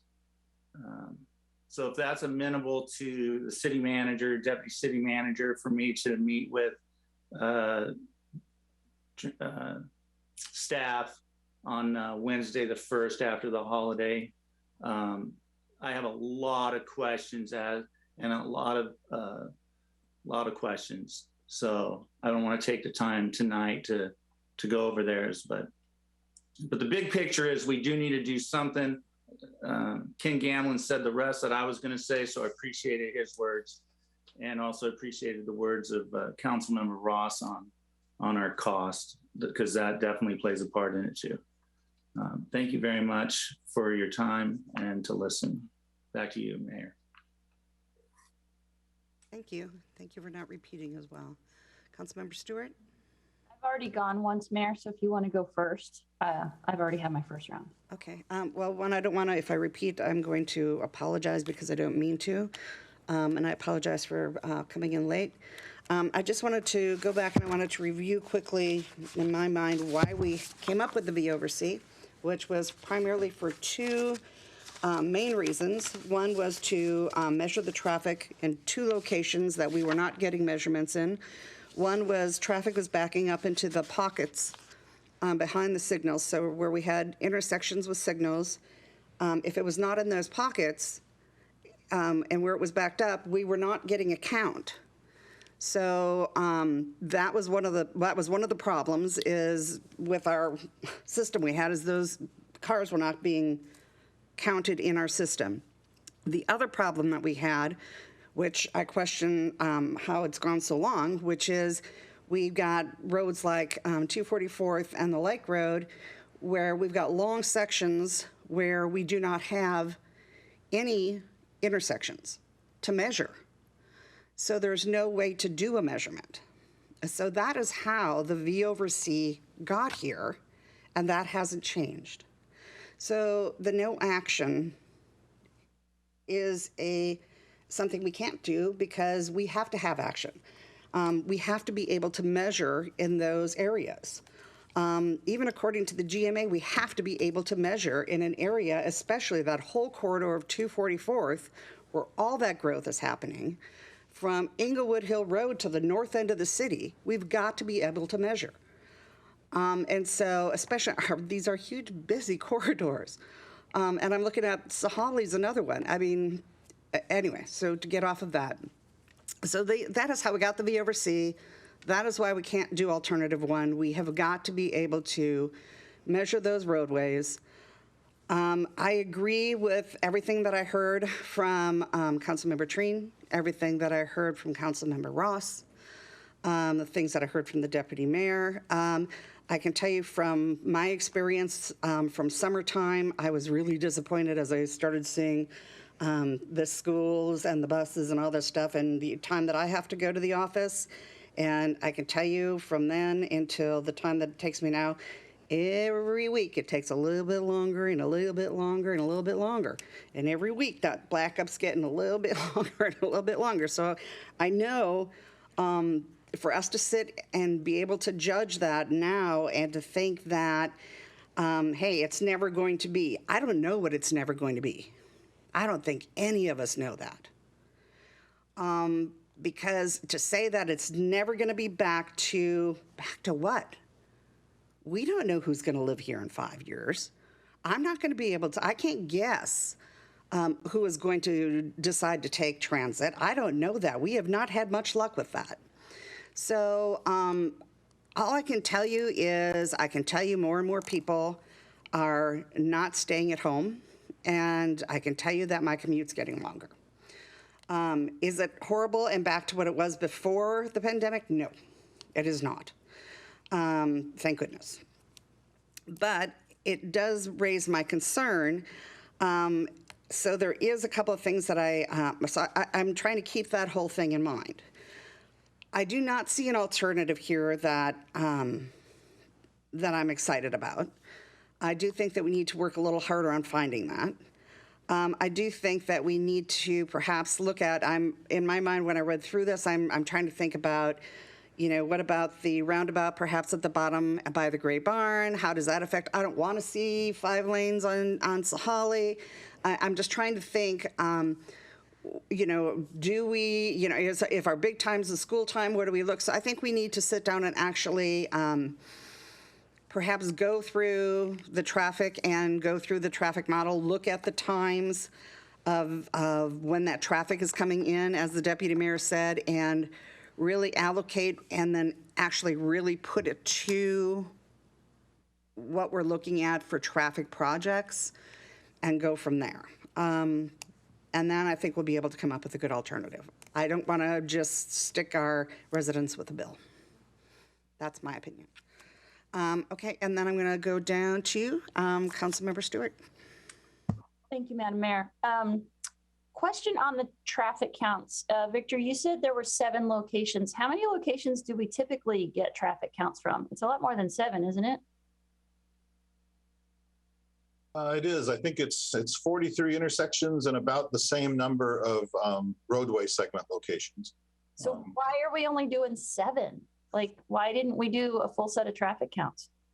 Your annual count program is every April, and that's going to happen this April. Again, we were just trying to sort of validate that 15% reduction, kind of post-COVID travel demand reduction. So we weren't trying to do a citywide reassessment of level of service.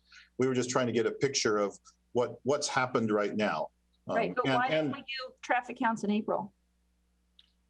Like, I get maybe why we skipped 2 years. Like, I mean, I get that like things are different, but I feel like gathering data and having that data so we can see the dip and see the growth and whatever it is important. So why did we skip 2 years of traffic counts? You would have to ask Jeff. That was not our decision. That's fair. Jeff. Yes. We had the 2019 counts, and then I'm not clear what happened with the 2020 counts. And then through COVID, we decided that we would only take the counts because nobody was traveling. We would take the counts at the gateways in and out of the city as as Victor said, a point in time. And then we would, now with school back in session, we plan to do it again in April and get back on track. So it has to do with COVID was in session, and now COVID is, and schools were out. People weren't going to school, so we did a snapshot in time to see what our gateways looked like. And we did that in January. And now we are trying to get it done here in October with school back in session, and we just haven't completed that piece of it. So, as Victor said. Fair enough. Recommendation going forward as a data person, like collect the data, right? It's not super expensive. And certainly we can always put the asterisk in there and say, hey, 2020 and 2021 were COVID, and that's why the numbers are different. But not having a full set of data ties our hands and blinds us a bit. I think that's the term Deputy Mayor used, that she's feeling like she's blind, and she's right. Like, we need a full set of data. So, and you know, I really think that collecting that data is really critical always.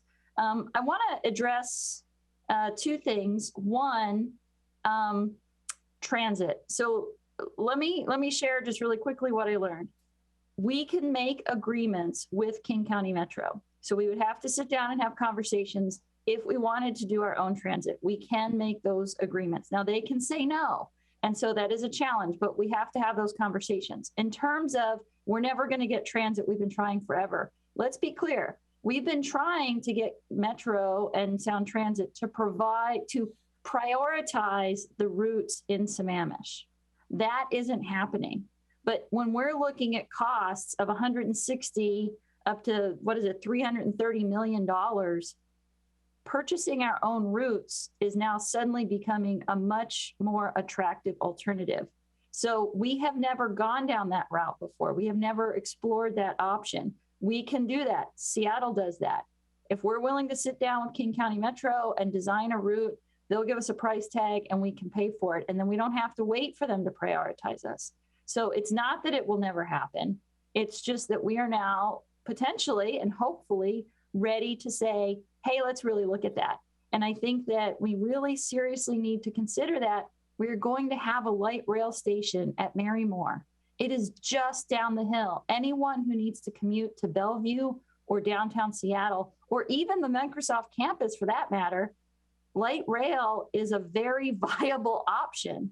It is going to be amazing. It is going to be right there. And if we can find a way to get our residents to the light rail station, not in single occupancy vehicles, we have the opportunity to save a lot of car trips.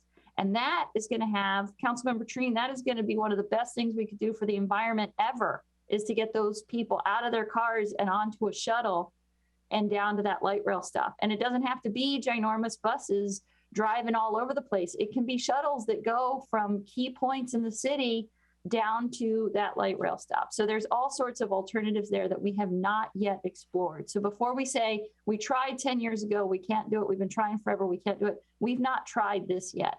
And I highly encourage us to sit down and do that. And I think that what I'm really hearing, and maybe I'm wrong, but what I'm hearing from all of my fellow council members, I feel like we almost have a little bit of consensus here, which is a little scary.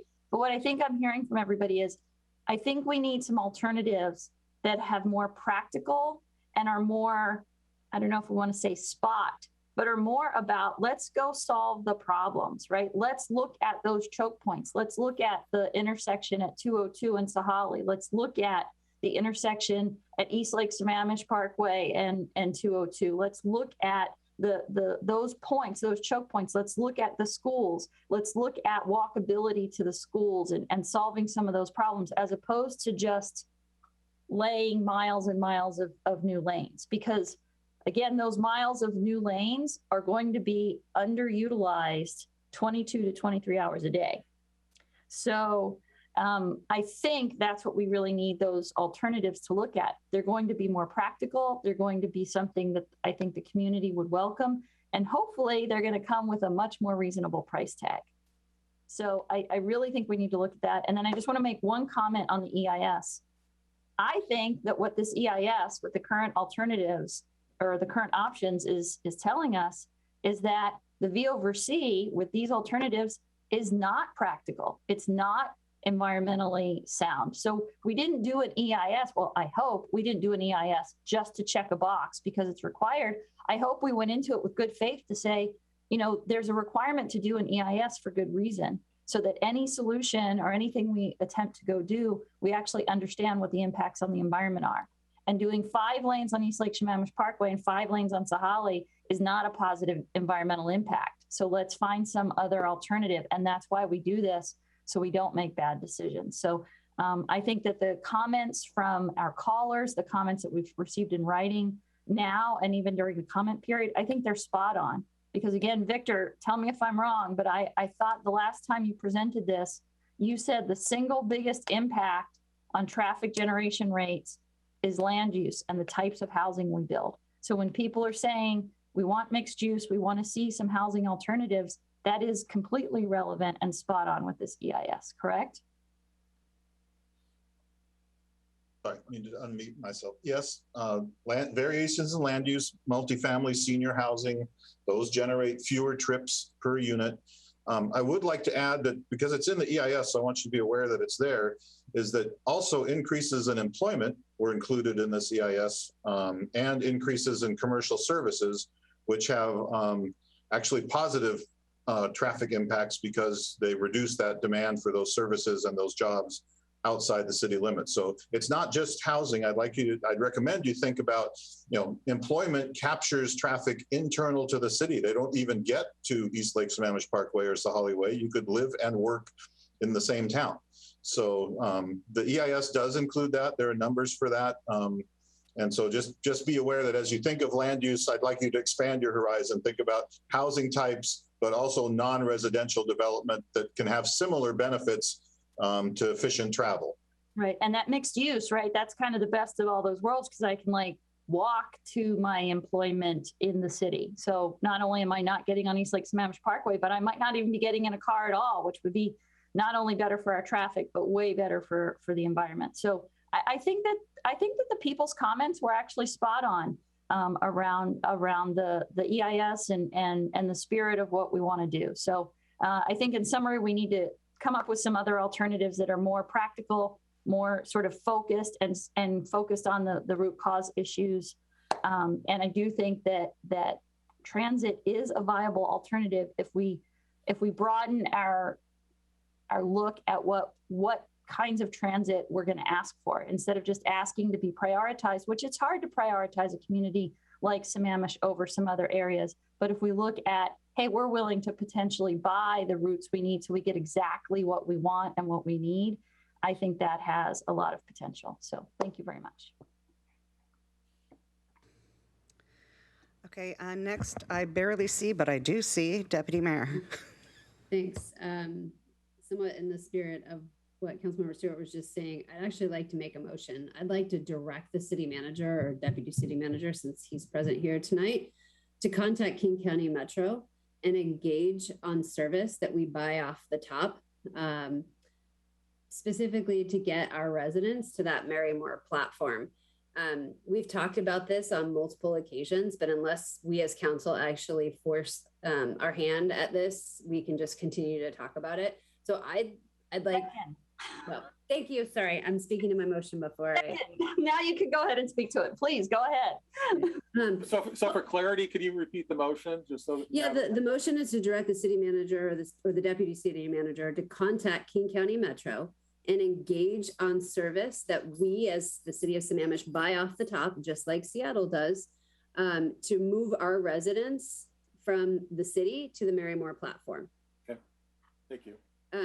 And so in speaking to my motion, again, I think we can't make decisions absent of information, and we need to know how much it's going to cost us. It's going to cost us something on an annual basis, on a per trip basis. We need to understand what that is. And to that end, I think it would be good for us to also understand, you know, are we buying it off the top and expecting our residents to pay for that service? Will that help to offset the costs that we might bear for that service? I think these are all things that we probably need to understand as a council so that we can figure out the viability of this and find out, does it dovetail into what we're trying to do? Or maybe it's completely too expensive. We have no idea, but we can't talk about it and wish for it and not take action. So that's why I'm making the motion. Okay, discussion, and I see hands up by Councilmember Gamblin. Yeah, do we want to handle the motion before we go on? Because I'm not speaking to the motion. Oh, okay, so yes, we need to address the motion on the floor. And I had some questions on the motion on the floor. So I'm not sure whether I support or not support the motion on the floor, because I support the idea of the motion on the floor.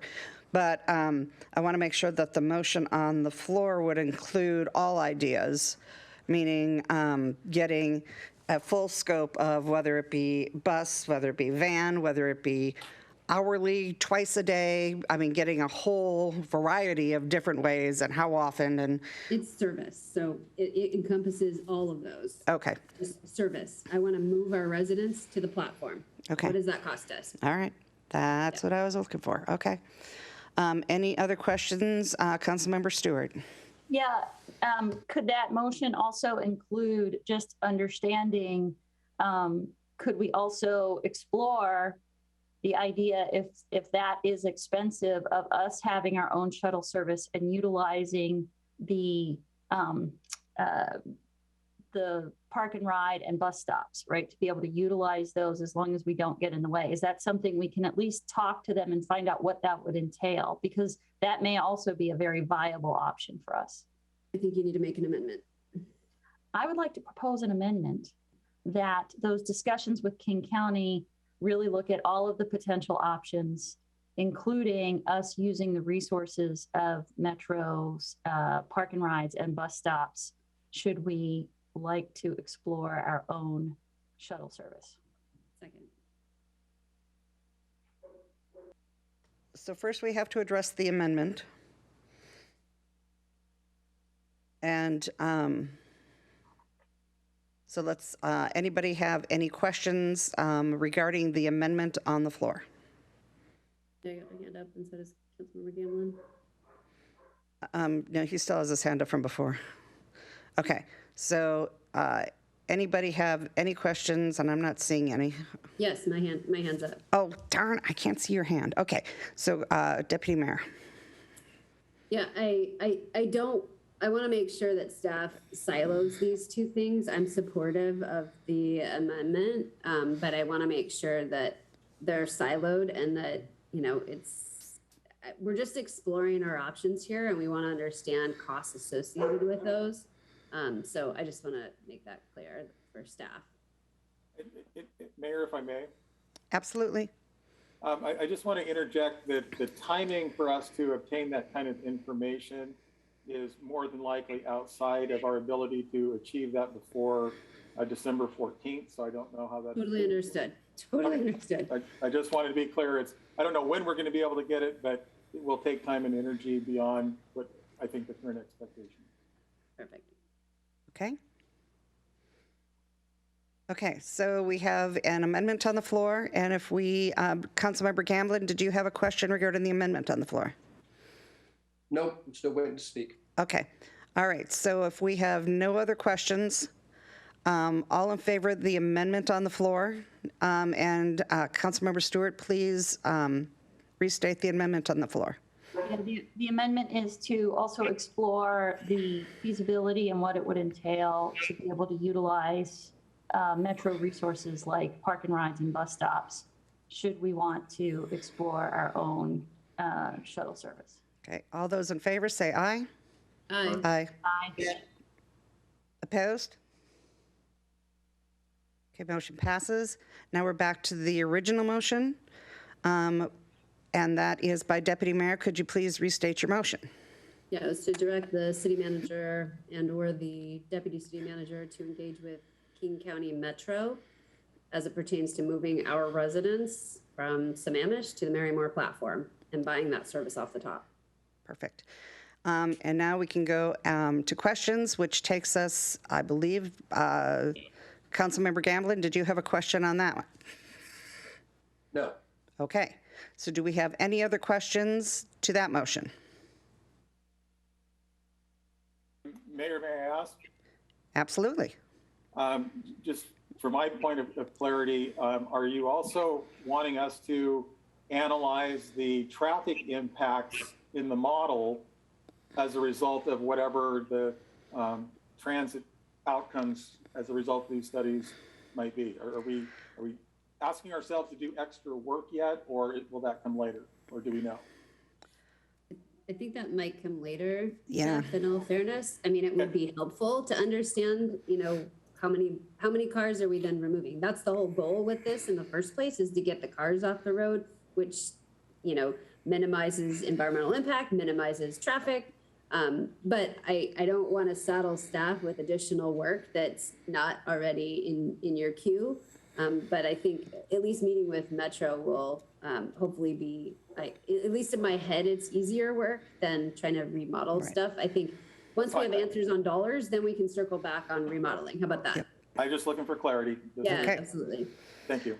All right, hearing or seeing no other questions, all those in favor of the motion on the floor say aye. Aye. Aye. Opposed? Motion passes. Now going back to questions that were left open, Councilmember Gamblin. Yeah, so, you know, we're discussing some interesting things here. Appreciate the novel ideas. The question that I have for staff and maybe for Victor is the discussion in the EIS and the V over C is basically to determine, do we have a way of measuring how additional housing units and growth will impact traffic and cause our roads to fail? My question is, while we're looking at these novel ideas, while we're talking with transit people about buses, while we're taking all this time to look at these other options, while we're trying to figure out whether we want to spend $100 million to improve our roads, what happens with permitting? So while we're discussing this for the next 6 months, are permits for housing units that will add even more traffic to the road still going to be issued? Or by discussing whether or not we can run our own bus service to help, is the issuance of permits going to stop and wait? Because you have to prove the options before you add the traffic. So we're proposing things that maybe would help solve the problem. But does the GMA recognize that we're trying to look at busing as an option? And then can we go and say, so because we're looking at that, we're not going to add any more housing units until we determine if that will be the solution? Can anybody answer that question? Sounds like a tag team for Lisa and Lisa Gruder and Victor.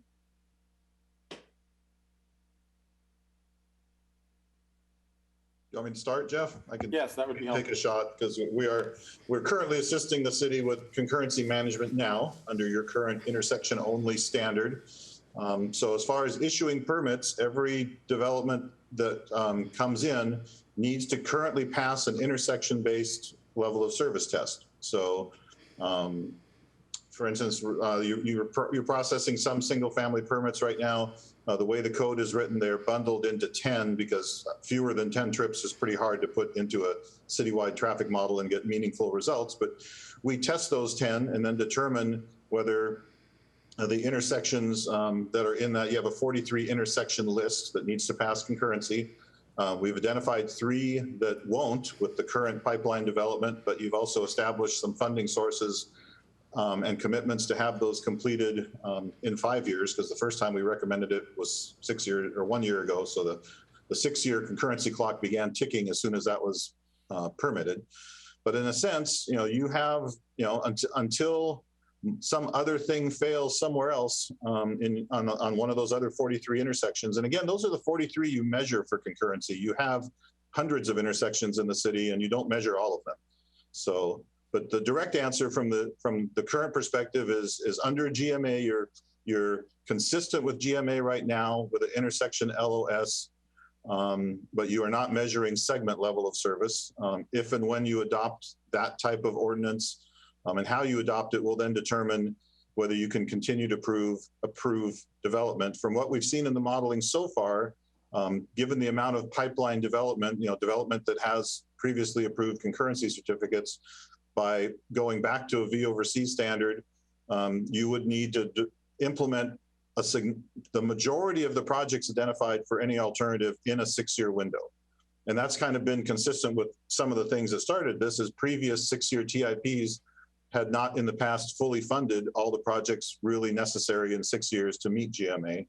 So that does bring a pretty big significant cost issue. Not only are all the project lists expensive, but they pretty much all of them are necessary in that 6-year window, because the past policy was East Lake Sammamish Parkway wasn't measured, so it wasn't required to be improved at all. That's sort of a new deficiency that pops up again right now. You would need to have a plan to address that in 6 years, likely to approve any other development permit that came in, because it's essentially overloaded in its current condition.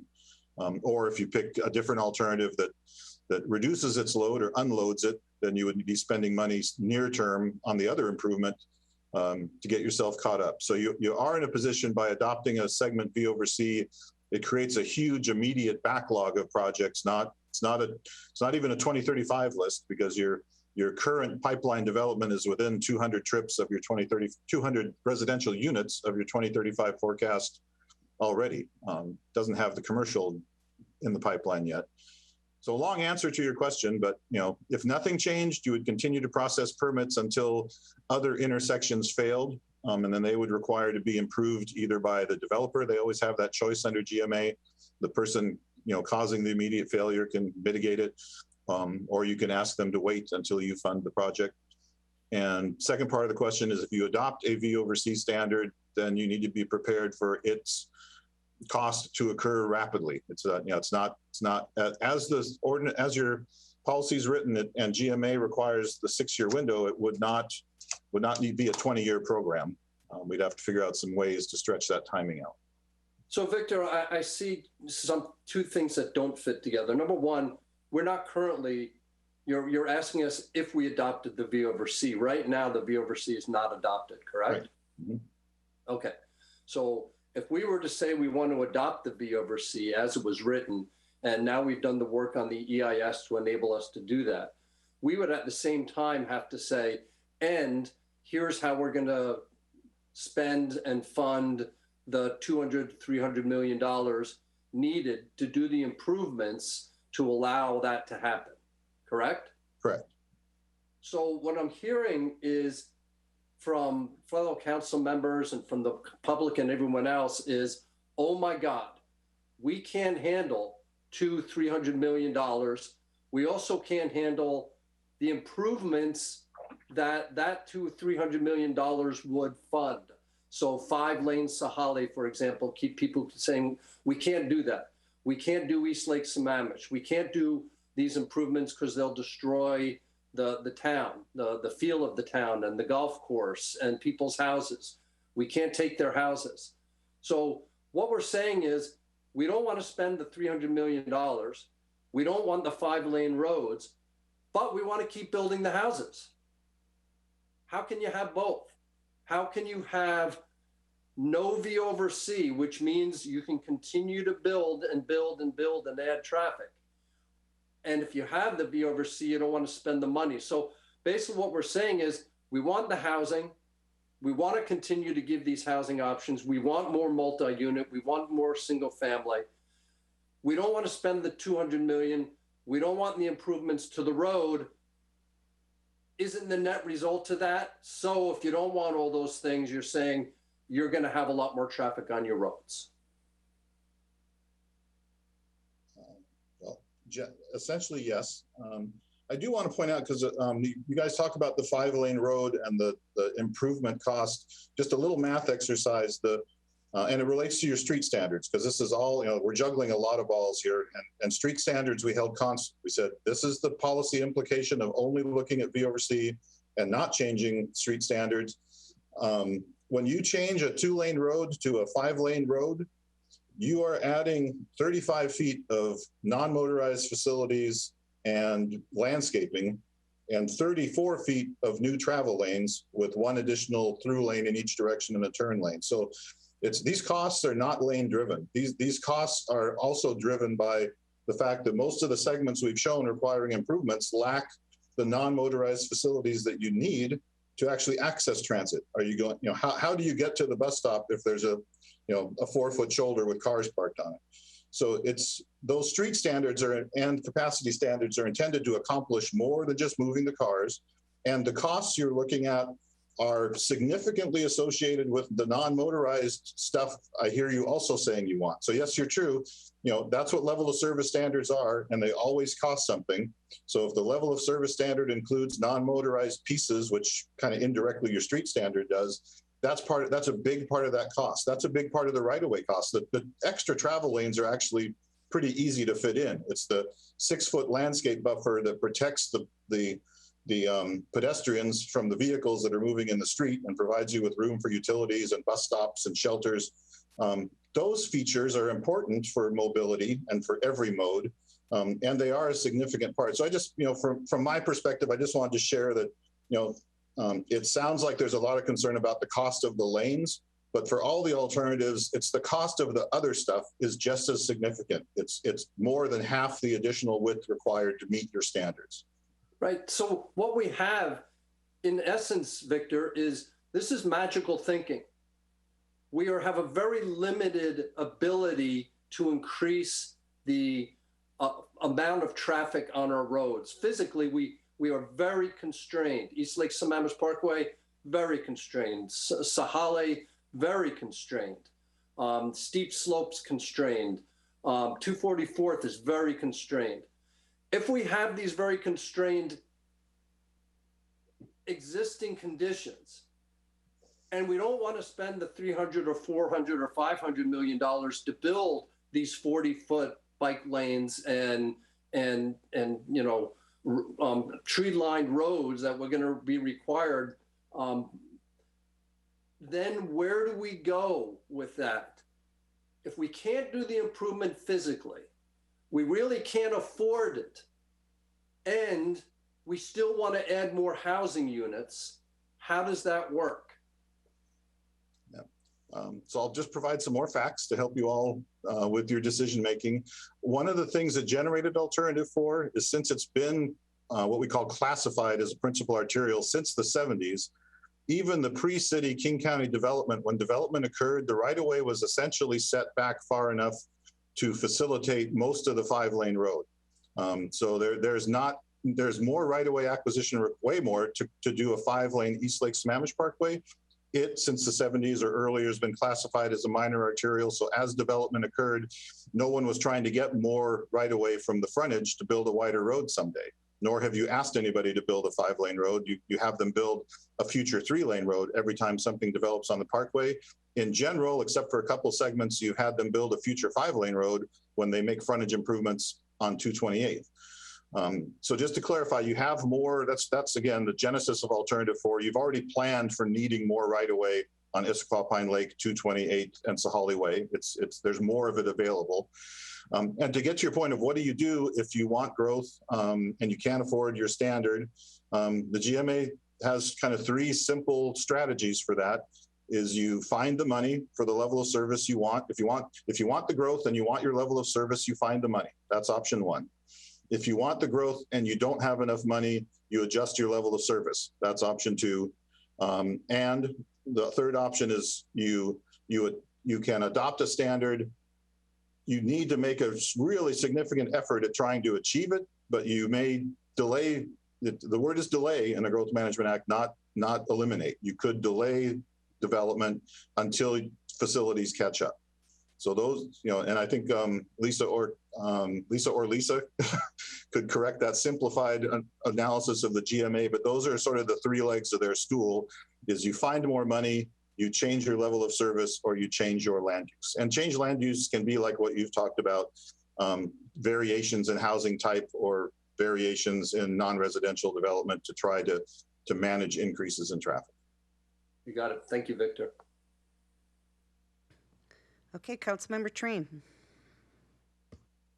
So Victor, is it when you say delay it, right? This third option in the GMA is one of the tools available to us or alternatives available to us as a council that we could also kind of what do you call this? Spend the money in segments. So let's say it's I don't know what the price tag is, but 200 million. And instead of doing it in 6 years, did I hear that we could actually, what if it took us that 12 or 16 or 24 years?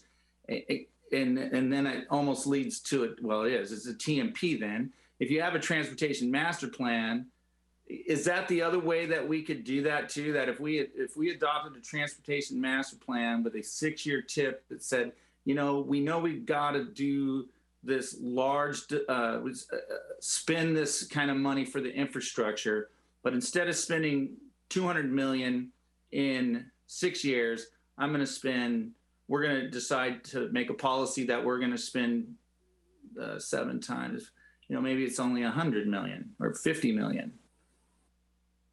But we're only going to get the projects done. Instead of getting this projects done in 6 years, it's going to take us, 12 or longer. Yeah, and Jeff, I think Jeff mentioned that in the idea of a financial implementation plan to see how much could you get how soon, and in fact that's why the corridor and segment system was developed to actually give you time. The original genesis behind the corridors and segments was there were 3 6-year tips that systematically improved segments within corridors in an attempt to keep up with growth over 18 years. We kind of, back in the early days, looked at 6 sequential TIPs that would get you there over roughly a 20-year planning period. But decisions were made where those projects, didn't get implemented for the last almost 18 years. And so we're behind the ball now. But that is, as Jeff mentioned, some agencies call it something like a system completion strategy, where you have an ultimate goal. We need 12 miles of new road, and our level of service standard is, we implement 2 a year, or 1 a year, or half a mile of new road a year.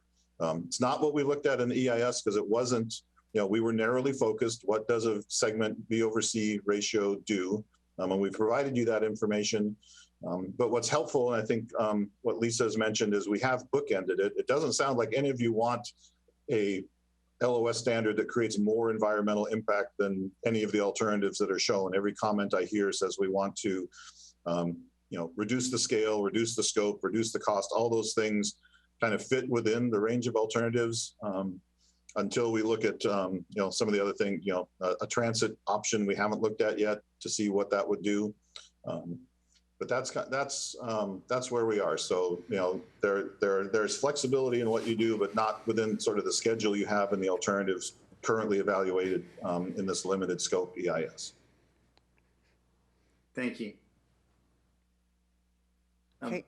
I'm done. Thank you, Mayor. Okay, Councilmember Stewart.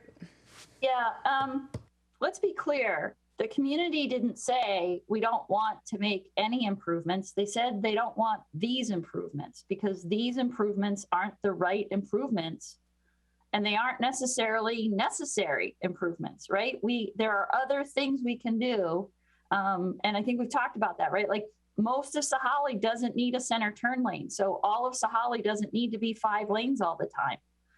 We don't even necessarily always need 2 lanes in both directions. There's all sorts of things we can do. We don't necessarily need a bike lane on both sides. We could have a bike lane on one side. There's so many things we can do that would significantly reduce the cost, significantly reduce the impact, and still provide benefit. There are alternatives like getting the cars off the road. So a transit option. I think a transit option absolutely needs to be explored.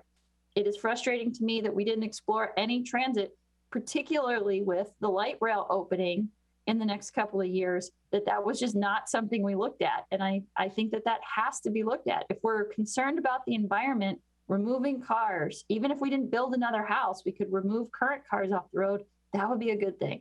So the community did not say we don't want any improvements. They said we don't want these improvements and we should do the right improvements.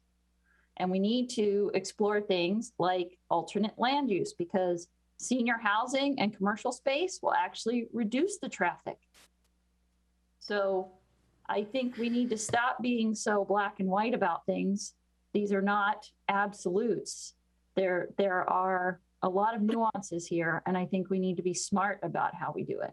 I do have one question that Deputy Mayor touched on earlier.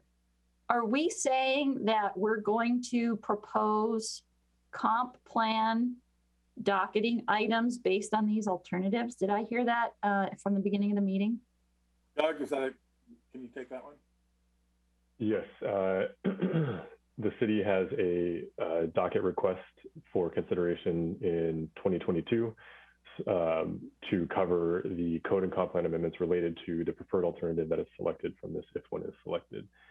We need to put that in motion so that once the final EIS is issued, that we can transition the focus to the legislative process.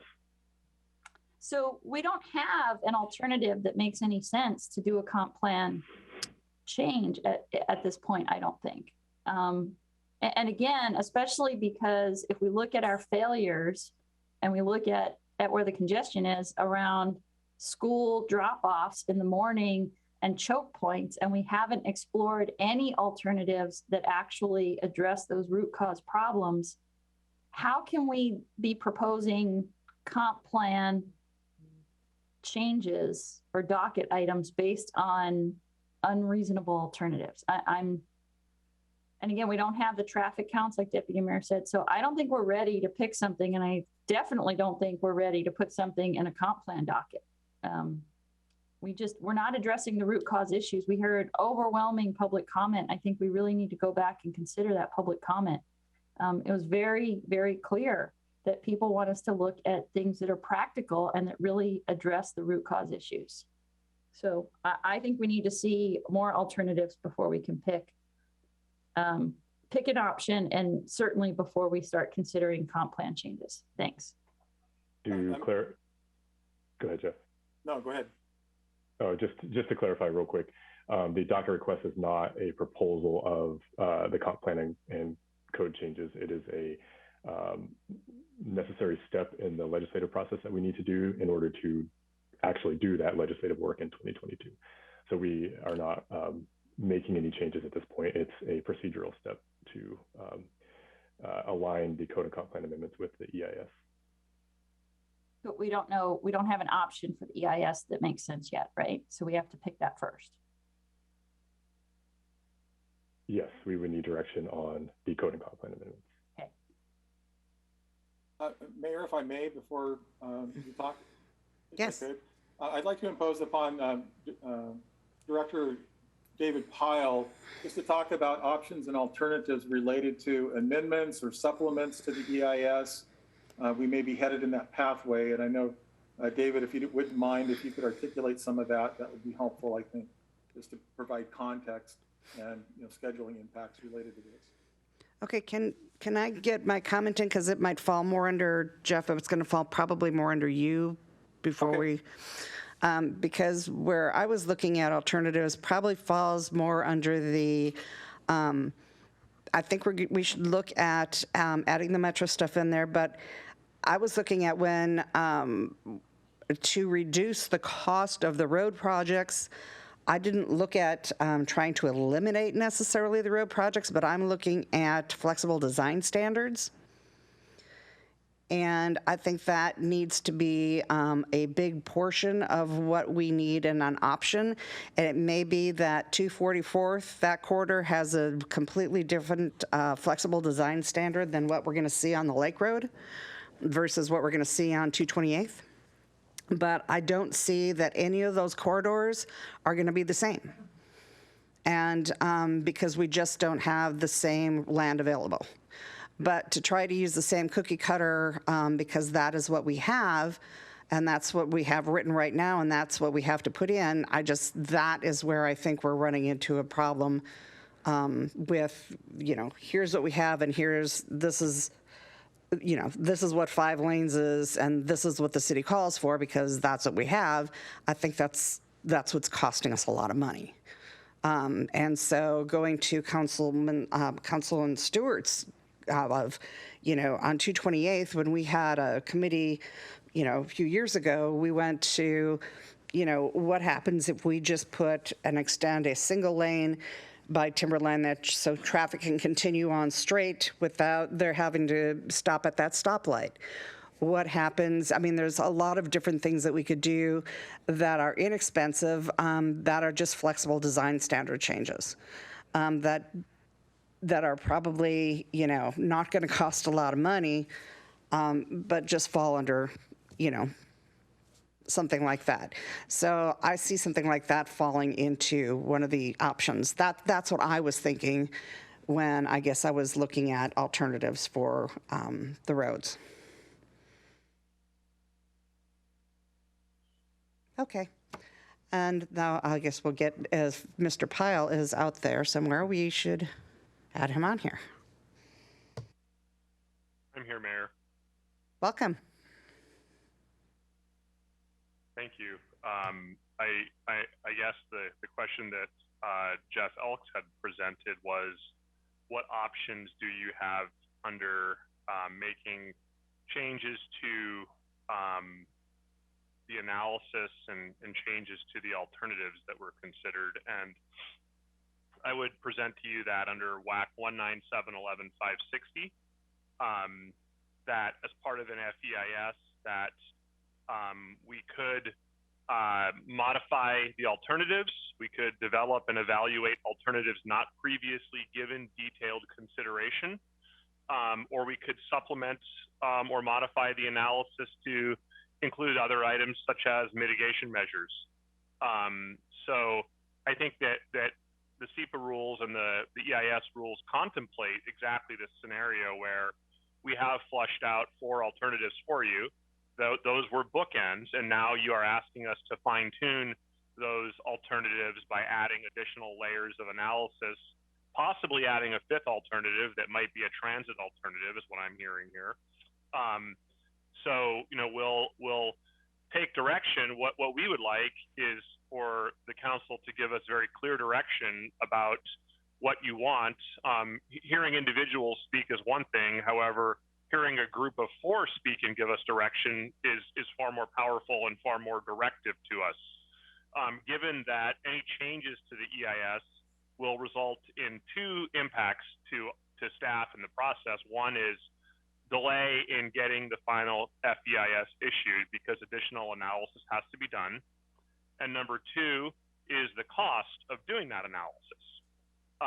So just wanting to make sure we're very clear here that if we are asked to, under WAC 197.11.560, as part of the FEIS, modify alternatives or develop new alternatives, or even to supplement the analysis, which less so supplementing the analysis, that there will be implications in timing and cost in the EIS. And because of those implications, it would really be great if we got clear direction from 4 members of the council on what exactly you want us to do here. Thank you, David. Mayor, back to you. So you want direction. Got it. Okay.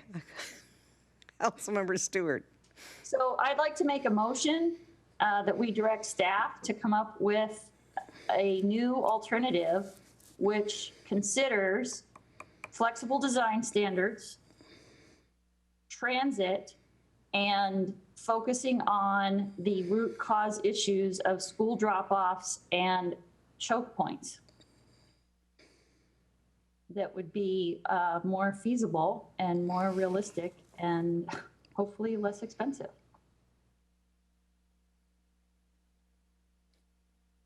I'll second so we can debate it. So I'll speak to that motion. I think we've heard pretty consistently from all the council members that we need to move forward, but that what is presented here is just not practical. And much of what is proposed is probably not wholly necessary. And so a 5th alternative that looks at more focused solutions and more feasible solutions, more realistic solutions, is really what not only the council wants, but clearly what the community wants us to go and look at and do. So I would love it if we could look at something. I wouldn't call it a transit only option, because I don't think there's an only. I think there's a variety of things, and I think we need to be practical about how we do that. Okay, and does that include V over C in there?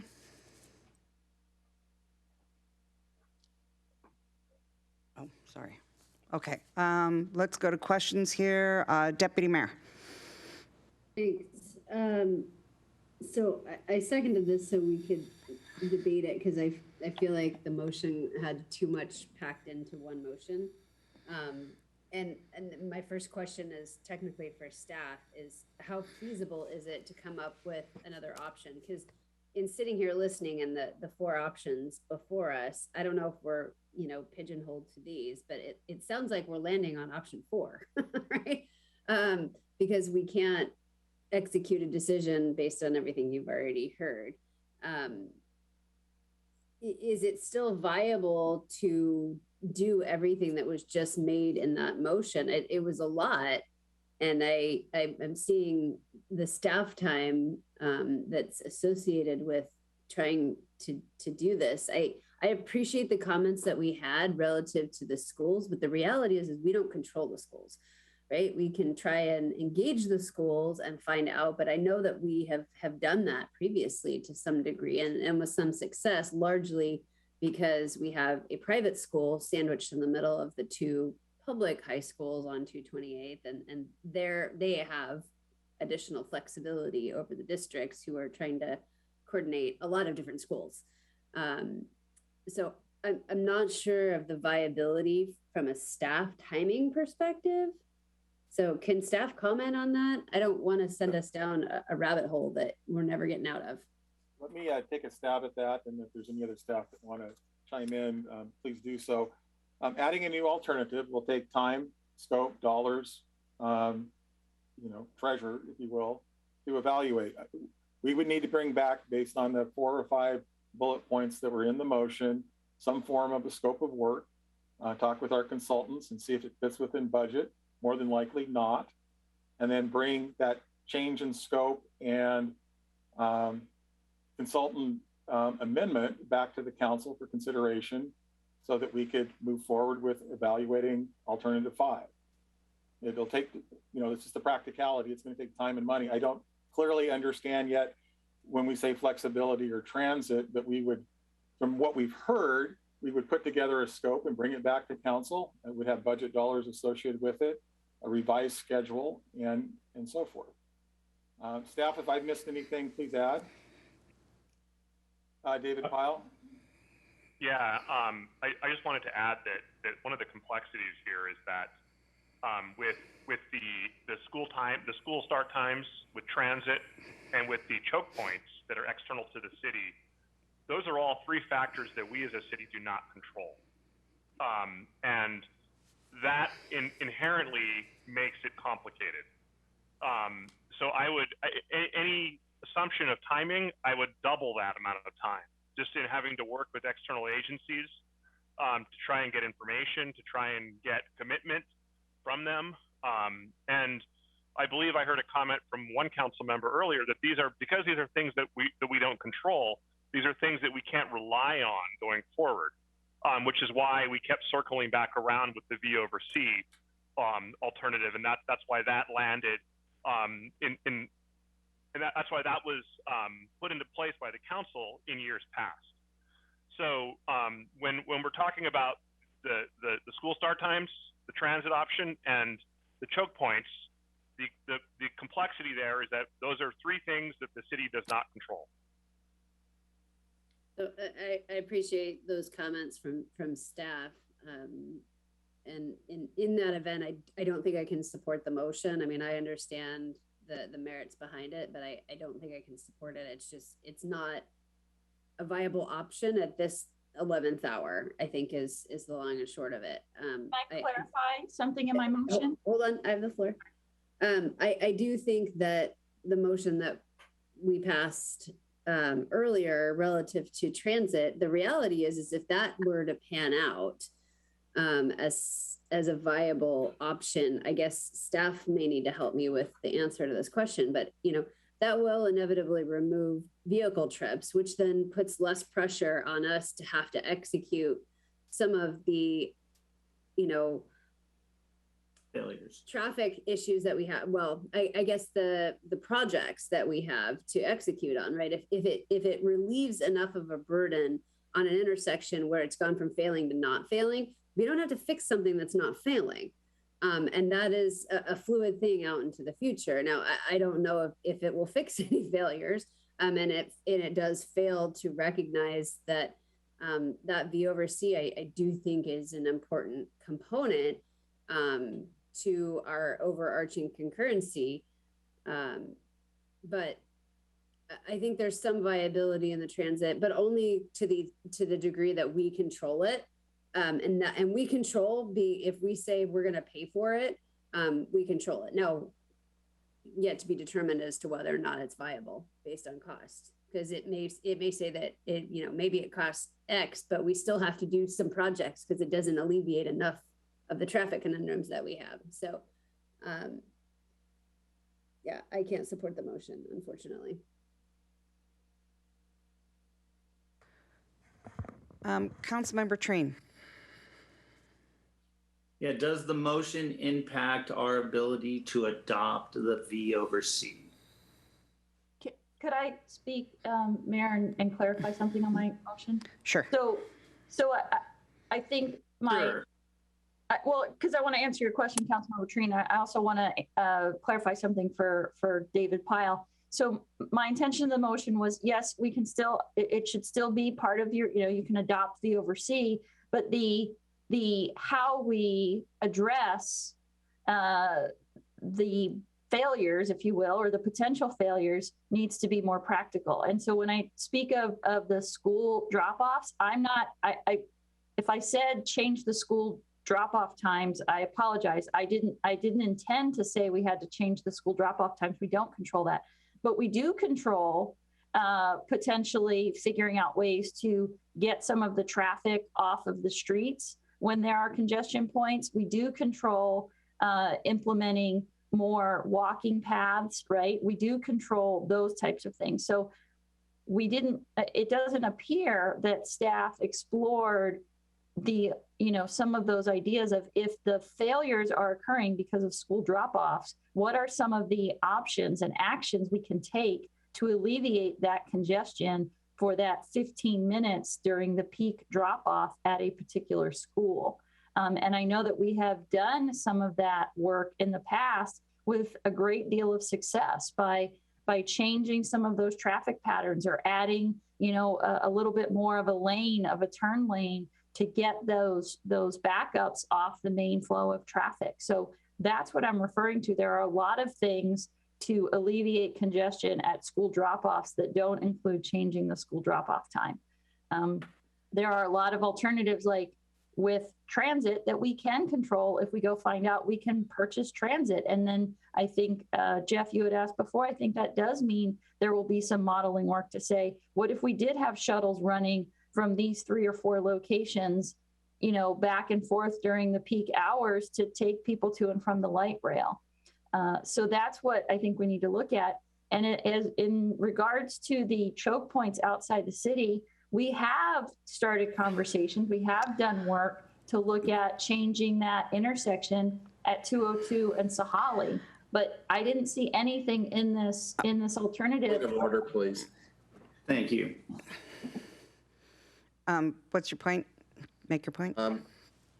Council member Stewart asked to clarify, and Council member Treen graciously permitted it. However, she's going on to a new speech that's beyond the scope of clarifying her motion.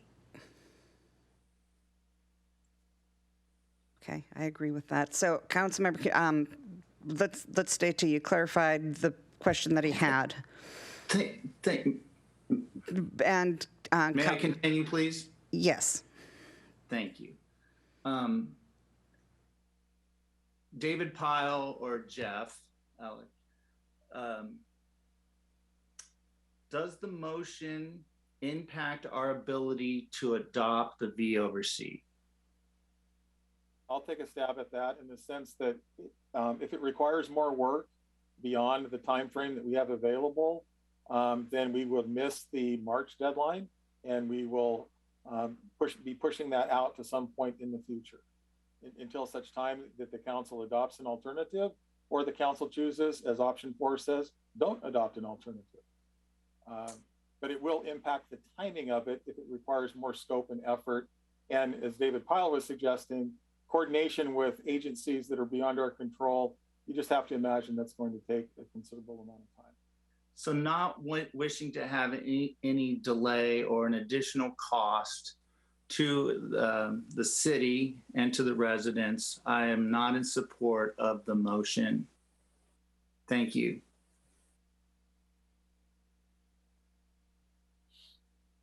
Okay, the question I have is more around a comment that was made by the deputy mayor, and I want to just do clarification, is she made the comment of, it looks more like we're kind of coming down to alternative 4. So I went back and I looked at alternative 4. And so the question is for David Pyle, is she's right. We're not quite at alternative 4, but if we made some tweaks to alternative 4,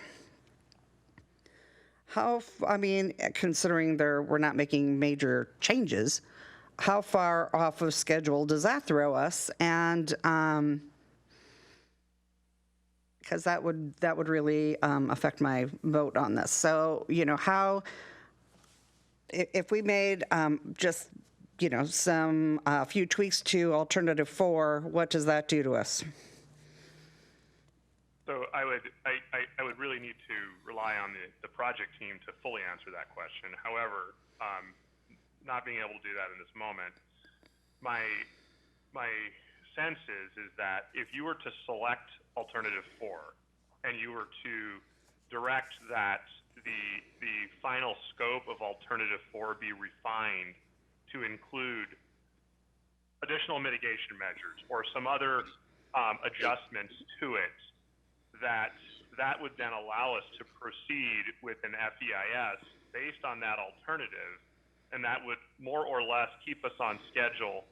I would say more so than if we were to go with not selecting a preferred alternative, because it allows us to focus on one alternative primarily and contrast that against the other alternatives. But if we were to not select an alternative, then we have to provide a higher level of analysis, if you will, for all of the alternatives and it takes some additional time. But I would really want to hear Lisa Greeter's take on that as the primary author of the EIS and having a lot of experience in this as to how that would play out in terms of timeline and budget. Madam Mayor, sorry, I want to ask a point of clarification here because there's a big difference between alternative 4 and option 4. And I said option 4, not alternative 4. Okay. So big difference. So I want to be sure, I wasn't sure if you meant alternative 4 or you meant option 4 when you made your comments. Option 4 is it sounds like this council has not selected on one of these preferred alternatives. I see. Alternative Okay. 4 is like a lot of money.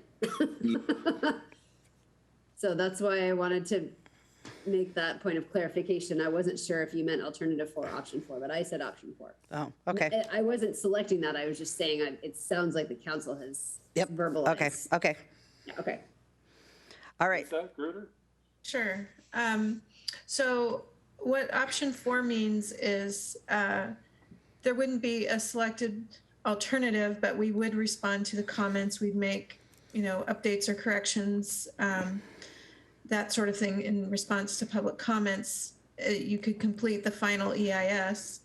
When you do come to some determination of what you want to do, what would happen then is you would figure out if the alternative you've selected or made is still in the range of what was studied, then you can do, it could be an addendum or, if you wanted to do a supplemental EIS and change the proposal to add not just the V over C, but some other aspect you wanted to study that's not the V over C proposal, basically changing the proposal enough so that it's a new proposal, you could do a supplemental EIS. Okay. So all it would do is option 4 just says complete the process, and then when you make a determination of what you want to do, then you would go back and say, have we covered it in the analysis we've done, or do we need to do any more SEPA analysis? Okay, perfect. Thank you.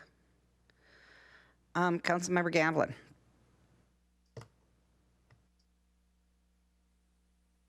Yeah, so I don't support the motion. We're trying to refine our ability to adopt the V over C, and this would actually muddy the entire process into some unrecognizable option with no end, and potentially figuring something out doesn't work. So I don't support it. Okay, I don't see any other hands raised, so if we have no other discussion, I thought I saw Councilmember Stewart's hand up. Councilmember Stewart? I'm tired of having points of order called. I'm done. It's fine.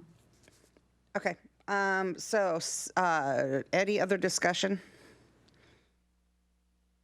Okay, no other discussion. All those in favor of the motion on the floor, say aye. Aye. Opposed? Nay. Nay. Okay, so I'm going to suggest, since it is 9:15, that we take a 5 to 10 minute here health and safety. So it's 9:17. Why don't we say we're back at 9:25? Everybody take a health and safety break. Aren't we on the verge of just closing this out? Okay. Or no? Is there anybody else who needs a health and safety break? I could use one, please. Yeah. Okay. All right. And 5 minutes.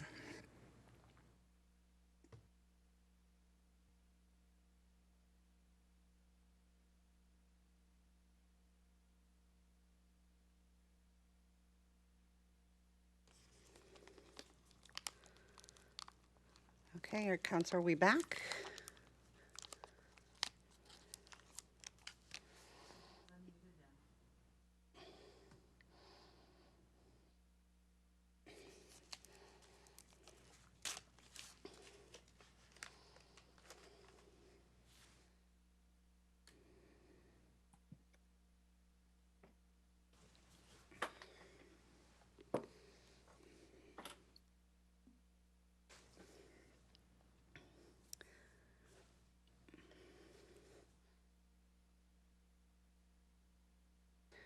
Okay, thank you for everybody taking that health and safety break.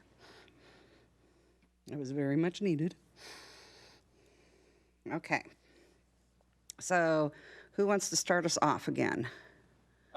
Mayor, if I could, I'd like Absolutely. to call upon, Deputy City Manager Scott.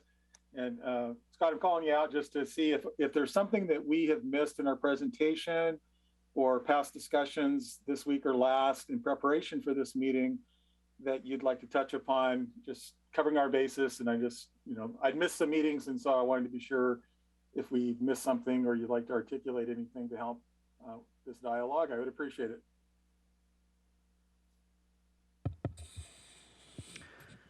Thank you, Madam Mayor. Scott McCall, Deputy City Manager.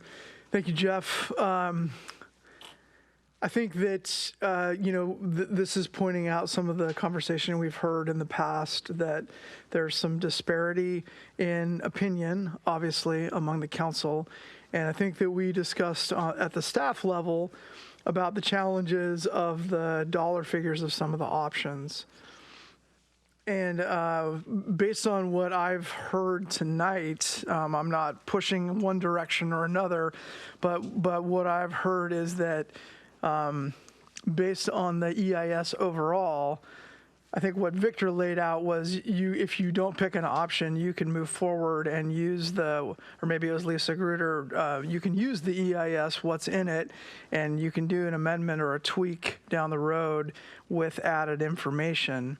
And get to something that council could all agree on. I think one of the challenges that we pointed out is trying to squeeze this timeline into the end of the year, and that has put us in the position of trying to add meetings and come to decisions based on that particular timeline.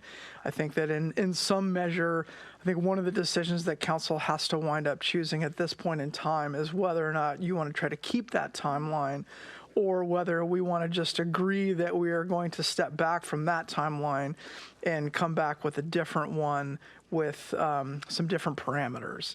And I think really that's kind of what we're up against right now is it's a threshold decision of whether or not you want to try to make this decision before the end of the year, or to keep the March issuance timeline of the final EIS, or do we step back from that and have the team go back and take a look at some other components and bring back a different timeline that would extend things out? And Doug and the team can speak a little bit better to what that timeline would look like, but I think that that's kind of the threshold decision that I'm hearing from the council tonight, is whether or not we want to try to keep that timeline. And Jeff, please correct me if I am kick me under the table, as it were, if I'm speaking out of turn, but that's what I'm hearing, and I think that's what I'm seeing happening now. No, Scott, you bring some wisdom based on EISs in your career that you've gone through, and some of them as big or critical issues. And so I'm hearing from you is important, and I know that you've talked with the team, and so I think you're spot on, and I appreciate you leading this part of launching us from this point. So Mayor, back to you. Could you give us, can you give the council kind of the, what would happen if there is a delay? What would be the next step if we didn't make that decision tonight and didn't? So if we delay the decision point, we move the clock. I mean, let's say there's no direction, but we just want to delay for a month. Then the March thing delays until April. And, because we don't have any action to have our team go forth and do anything unless we have guidance as to where we're going. So we push that a month. Then we're starting to impact our schedule in 2022, as articulated by Doug and a few others, related to calendaring and staying on track with the comp plan amendments, our transportation improvement plan. Some of the other things have a ripple effect as well. But we answer your question in short, we move it a month if there's no action tonight. Okay. All right, so I'm going to go to council questions. First up is Councilmember Stewart. Yeah, I guess maybe this is a question to Scott. I feel like we've heard very consistent and quite overwhelming response from the community, both during the commenting period and tonight, that they are not happy with any of the alternatives in here. And so I don't feel comfortable moving forward with this until we can get some responses from staff to address all of these comments. Again, overwhelming and consistent from the community that they are not happy with any of these alternatives. Nobody said don't do anything. They want, you know, the right infrastructure, and this doesn't cut it, or this, they didn't feel like this was the right infrastructure. So what are our options, you know, kind of from you guys in terms of being able to go back and reassess based on the comments from the community? Thank you, Councilmember Stewart. Madam Mayor, if I may. What I would say to that is, I think that I hear what you are saying and I understand. And I think what I would say is, from the staff perspective, is if we are going to go back and do some more work, what we need is, as David Pyle pointed out, 4 of you to give us clear direction on what we would be going back and taking a look at. And again, understanding that we've heard a lot from the community, but at the end of the day, you all are the ones that direct the policy choices that we go back and try to come up with. And so what I would say for you all is the challenge, and I think Councilmember Stewart, you're pointing out what I was alluding to, which is the threshold decision really is, do you want to try to make the decision now, or do you need more information? And if we need more information, then we need direction on what it is you'd like us to go back and do. So we can do that. We just need to hear from you all as a group as to what that will be. So I'll take another shot at this then. I'll make another motion to direct staff to go back and come back with another alternative that addresses the concerns that they've heard tonight around, you know, cost, things like that. You've gotten plenty of feedback. Come back with an alternative that addresses the community concerns and the council concerns.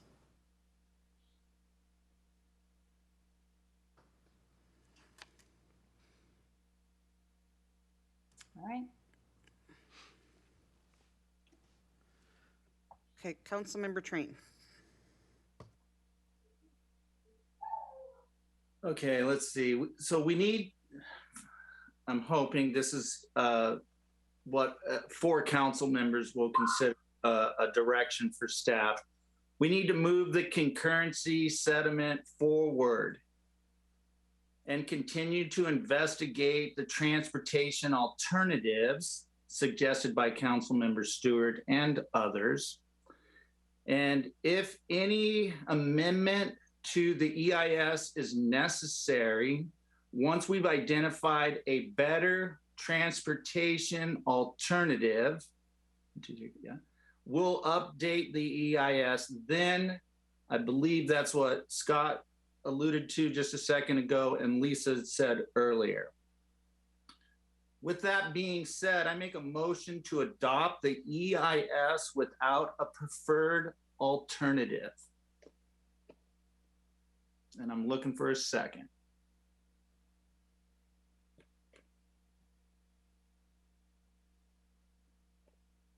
Then what are we doing? Madam Mayor, I want to point out my hand is up. You missed me. Just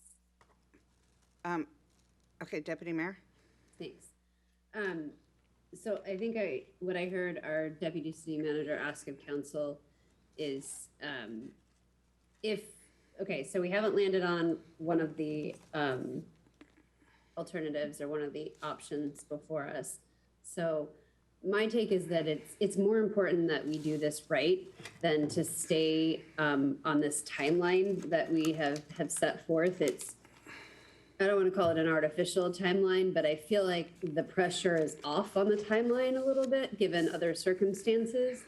So my preference would be to not be so fixated on making the deadline for the docket, because I'd rather do this right. And I think we're just simply missing pieces of information that if we can get those back, again, I think considering the motion that was passed earlier on the viability of Metro, because that will, buying service, to be clear, not getting service, buying service. And what does that look like on an annual basis? What does that buy us in terms of trips? You know, frankly, a piece that's going to be missing to that puzzle is how many people are actually going to use it. And that's another question that we may be going, don't know. But I think we need that piece of the puzzle. I do think the V over C is an important component of this. And frankly, if transit is our end all be all, which I'm not under the impression that it actually is, but if it takes the pressure off enough, that V over C isn't going to be a trigger for things because there'll be fewer vehicles on the road. And it does help cover areas like the mayor pointed out on East 6 Sammamish Parkway from Inglewood to the city limits and Northeast 8 to city limits on 244. So as far as the need and what council needs, I think we need more time because we need more information. Without more information, I don't think we can tell you, you know, go fix up option 5 or alternative 5. And I know that's a struggle. I know it's probably frustrating. I recognize that staff has spent a lot of time on this, a lot of time, far more than council has, right? We're just touching it at the tail end of all the work that you also have done. So I don't want to discount that, but I think we're trying to weigh a lot of factors here. And more minds are kind of pouring into the equation, offering up more food for thought. And we're obviously very cost conscious because it's our taxpayers that we're going to be reaching into the back pockets of when we go and implement any of these. So traffic counts, gotta have those traffic counts, info from King County Metro. And then I think that would then potentially help shape whatever that option is.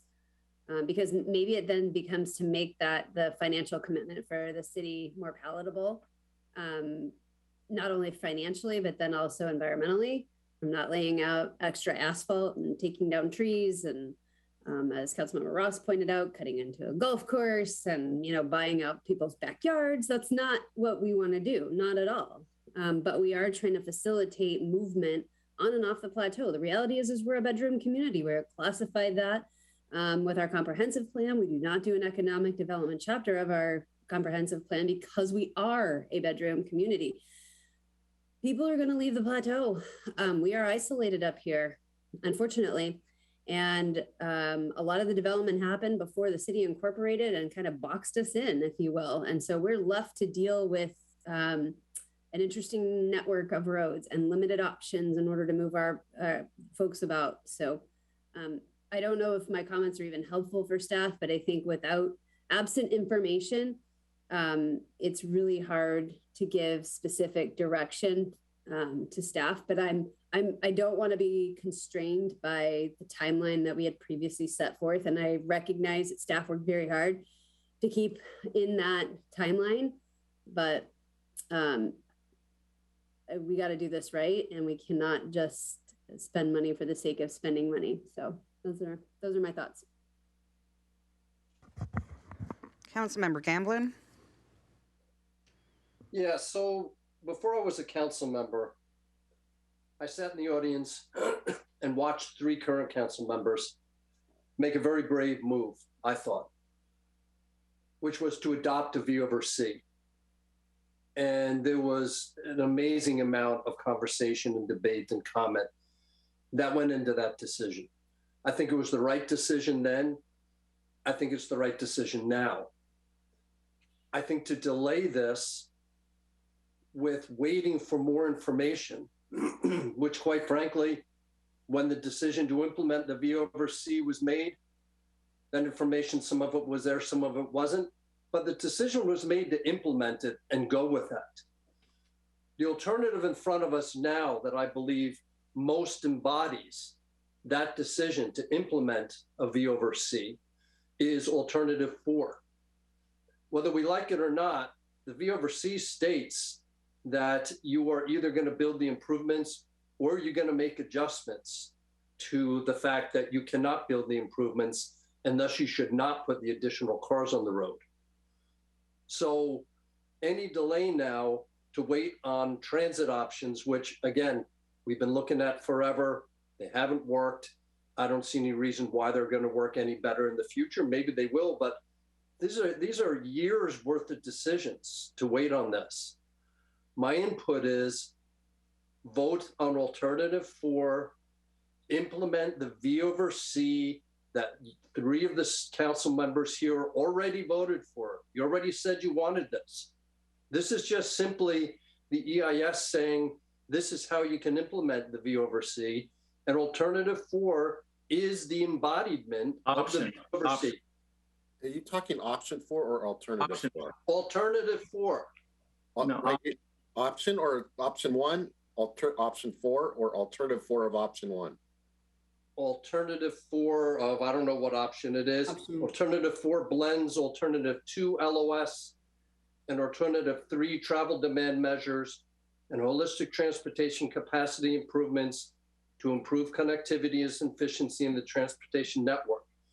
I believe that most embodies the V over C that was already passed. So if I'm incorrect and the council members believe alternative 2 or 3 better embodies the V over C that they already passed, then by all means, let's make a motion and vote on one of those alternatives. But again, I was very impressed with 3 people that voted this V over C into place. This is the continuation. This is the proving of that. This is the ultimate expression of that. So let's pick one of these and implement it this evening. I would implement alternative 4 because I believe it most embodies the V over C that was already approved. So I would make a motion that we implement alternative 4 this evening. And if we need to make adjustments to that as we go along in the future, so be it. But at least then we've implemented the V over C that we want. And again, if I'm seeing something incorrect, please let me know. I'll second that.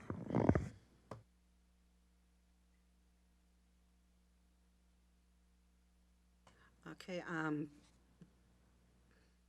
did you want to speak to your motion anymore? I think I made it pretty clear. Okay. Thank you, Mayor. Questions, Councilmember Ross? Okay, first of all, a lot of the feedback was very good input. However, we learned on prior meetings that it was out of scope and we'd have to have a new, I don't know, word was action or some other term to add it to the EIS, but it was mostly out of scope. And most of those callers were effectively defaulting to alternative 1 or no action or no V over C. If you advertised this meeting as, are we choosing between V over C or no V over C, I guarantee we'd have a lot of public input that would oppose dropping V over C. So I don't think the public input is telling us not to proceed with any of these options per se. I guess I'm a little confused why alternative 4, it's the most expensive. And I thought as laid out, alternative 2 through 4 are all viable approaches to implement V over C. And is that fair to say?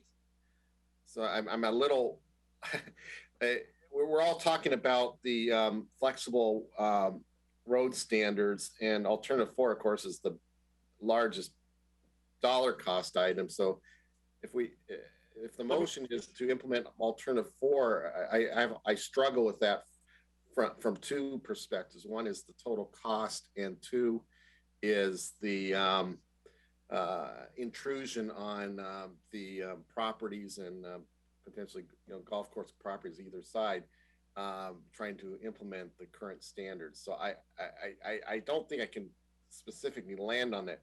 But what I do need help with is whatever option or alternative we land on, since V over C and implementing it and as soon as possible is one thing that is expected of us.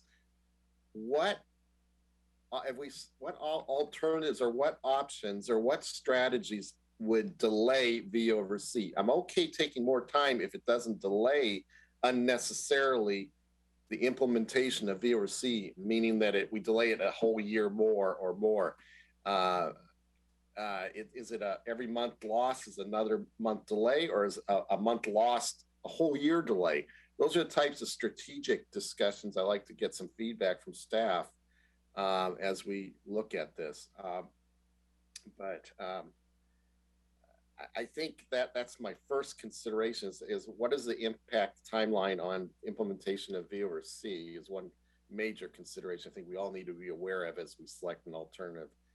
And that's sort of why we were all quiet when Kent Train proposed option 4. I think, well, at least I was thinking, what does that do to V over C and the timing of it and so on? So maybe staff help with some of that. Lisa Gritter, is that something you could start with? So is the question by choosing option 4 to not select one, does that mean that there's a delay in implementing the V over C? Is that what I'm understanding? That's one question. Yes, it's definitely. Yeah, let's address that first. Okay. Yes. So that wouldn't delay the final EIS. We would provide the responses to comments, and then it would be up to the council to come up with, a majority proposal for the staff to work on, and then that would determine like how much work there is, what it is, determines how much work it is, and whether you need to just amend, do an addendum to the document that's been completed, or do a supplement if you change the proposal enough. So it's kind of hard to say like how far out you'd be. If you choose an alternative that's on the list under option 1 there, and then say, we'd like to look at alternative design standards or more traffic demand management, that's basically you'd be choosing something like option 2 is pick an alternative that at least has some elements you're interested in, and then here's some policy or things to look at. That would mean we'd need a little more time to prepare the final EIS, but it would get wrapped into the process, because basically we're saying you're in the range, but to help answer some of your particular questions you want answered with this alternative, we just need to get the information and bring it back to you. And then the final EIS would occur after that, because then part of the responses to comments would be to share the information and share how it relates to somebody's comment.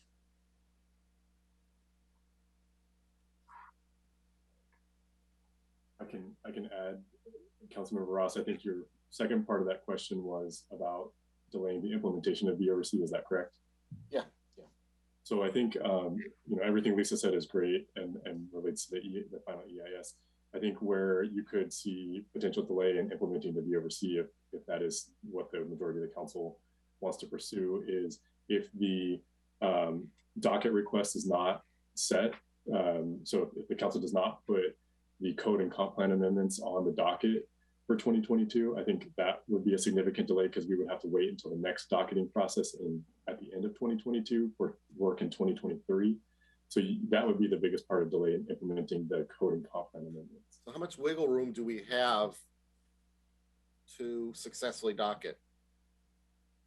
So that's a great question, and I might lean on David Pyle and Kelly Hildy to answer this as well. But I think, off the cuff, I think what we've done in the past is put requests on the docket to plan work for the following year. And in this case, as we talked about earlier, that there is some uncertainty because we don't have a preferred alternative. But I do think that that's within the confines of the docketing process to set forth a plan for the following year to look further into a legislative process. David or Kelly, do you want to correct me or add to that? Oh, go ahead, David. I'll defer to Kelly on this one. Okay. Yeah, you can docket it, and when you get to a point where you want to direct staff on the scope of that comprehensive plan update and development regulations updates, you're not bound by a timeline because it's docketed. And we have items that have been on the docket for a couple of years. It is just a holding place to when you're ready to make that decision and give us that direction, we are able to start on it, on that work. If you choose not to docket and you come to a decision you want to direct us, say in August or July, we'd have to wait until the next docketing season or at the end of 22 to get that docketed to work on that in 23. So there is no harm to docketing. So we can docket it at a high level without much detail and fill in the detail later. Yeah, that's exactly right. Yeah, you can. So long as the docketed item is broad enough in its description to include variations and ultimately what you work on in the end as the final product, then it can remain on the docket and you could pick it up when you're ready, when you have direction for staff to take it on. So if we select option 4 and direct staff to docket it at a level, and then we'll help fill in the blanks or the final alternative or hybrid alternative or plan, that would work. Would that help? Would that? I know it doesn't. Your EIS may get delayed a bit. That's docket and EIS, two different paths, right? Two different things. Yeah. Yep. Yeah. Right. So it will delay your EIS a bit, but to Deputy Mayor's point, I'd rather the council get it right with and be able to have something solid and slightly delay the EIS, and then if we docket the VOC that at a high level or for this to implement this, I think that would be the best approach for us right now.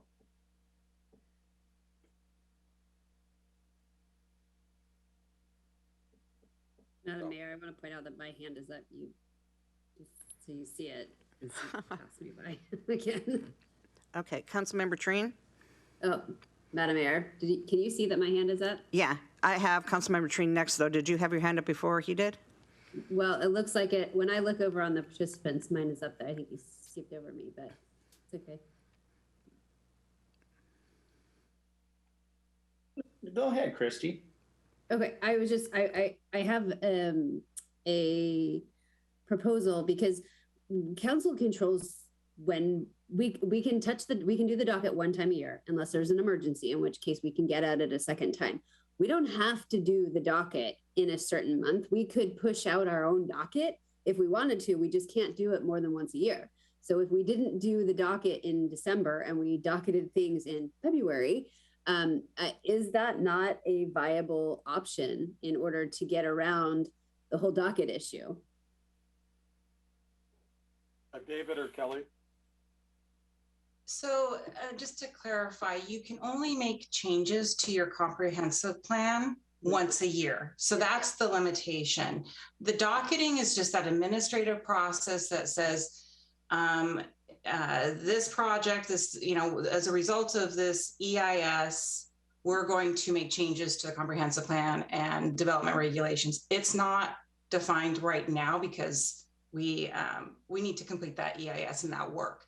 So what you're doing with the docket is it's a placeholder. So when you finish that work with the EIS, and this is docketed, the next day you can say, staff, now we want you to start making those relevant comprehensive plan amendments and development regulation amendments. And so you're not limited, you're not by the schedule if you don't docket it. So that makes sense. But we only do the docket once a year as well. We docket items once per year. So technically it doesn't have to be in December that we docket something, correct? So it could have, maybe it doesn't have to have, and it can be super general. I guess I'm a little gun shy of super general. We did that once before in our comprehensive plan and it blew up in our face. So my only thought in pushing something out slightly further was to give it a little bit more shape for staff, if that's viable. I understand that there are other things for the docket as well, but if we're talking about a short amount of time between December and whenever we have our answers, maybe that's a viable option. If not, I guess the question I have, so alternative 4, and I appreciate Councilmember Gamsland's points relative to VOC and its importance and how that one most embodies the VOC concept. But I think there are extraneous factors that we have to take into consideration in the one size fits all approach. And so I guess a couple of questions I had. So the traffic counts that we're operating under the premise now, obviously we don't have a VOC in place. What's in the packet says if it was implemented, it would be 1.1 for, is it 1.1 for each, for the corridor, or 1.4 for segments? I can't remember at this point. I'm reversing the numbers in my head. So we don't even know what the reality of what's going on our roads were if we had a VOC in place to really know what the costs associated with it are. I think correct me if I'm wrong, I think we're making these assumptions based on cost and 5-laning roadways based on 2019 traffic counts. Is that a fair assessment? So we don't really know. These costs could potentially drop based on a combination of factors. One, current traffic counts, because that would drive down V/C ratios. There's fewer cars on the road. And 2, if transit were to move off more cars, granted it wouldn't happen until the Sound Transit Light Rail is operational at Marymore platform. So that's not this year and it's not next year. But those all alleviate the V/C ratio and move it down, which is of benefit before you have to pull the trigger on actually implementing any of these projects, which, you know, on the high range is $386 million, which is not an insignificant amount of change. But are my assumptions correct on that? I'll defer to Victor, if you would, Victor, regarding the modeling question and the traffic. Yeah. So to clarify, the traffic volumes that these alternatives are trying to plan for are predicted consistent with the latest comprehensive plan. So they are not using 2019 counts. That was where that 15% adjustment comes in. They are using 2016 counts plus all the development already built and plan or permitted to be built in the foreseeable future. So everything that's been built since 2018 and everything that has a concurrency certificate now is assumed to be built, plus another 200 units of residential to get you up to your 2035 target, plus the commercial and office and retail remaining in town center to achieve your employment goals. But it doesn't use the 2018 counts, or it uses 2018. It doesn't use 2019, 2020, 21. It's all based on a known point in time where we calibrated the model, and then then we add the land use. This is not taking traffic volumes and just increasing them by some random percentage. We start with a model based on land use. We add more land use and measure the effect of that. So alternative 2 and 3, the trip reduction we modeled was 15% of all commuter-based trips. So all the existing homes on the ground, plus all the new development, would all be reduced, their commute trips reduced by 15%. That might be accomplished by work at home. It might be accomplished by transit. I mean, your transit percentage in a suburban community is, 3% when you're doing well, 5% when you're doing fantastic. So that 15% might already include 10% work from home and 5% transit, or 15% work from home. We don't know what's going to happen, with work from home. It appears that Sammamish is sort of a demographically better, more able to do that. The type of employment the residents of Sammamish have jobs that are a better fit with remote work than a lot of other communities. So that's why your traffic doesn't seem to be growing as fast. But But yeah, we are relying on the same baseline that we started with the original comp plan, and all our traffic forecasts are land use based. So makes sense, I guess, to rephrase my question, based on COVID and the overall reduction, is it a viable hypothesis then that some of the assumptions in what would need to be constructed based on level of service at intersections plus a V over C may be reduced?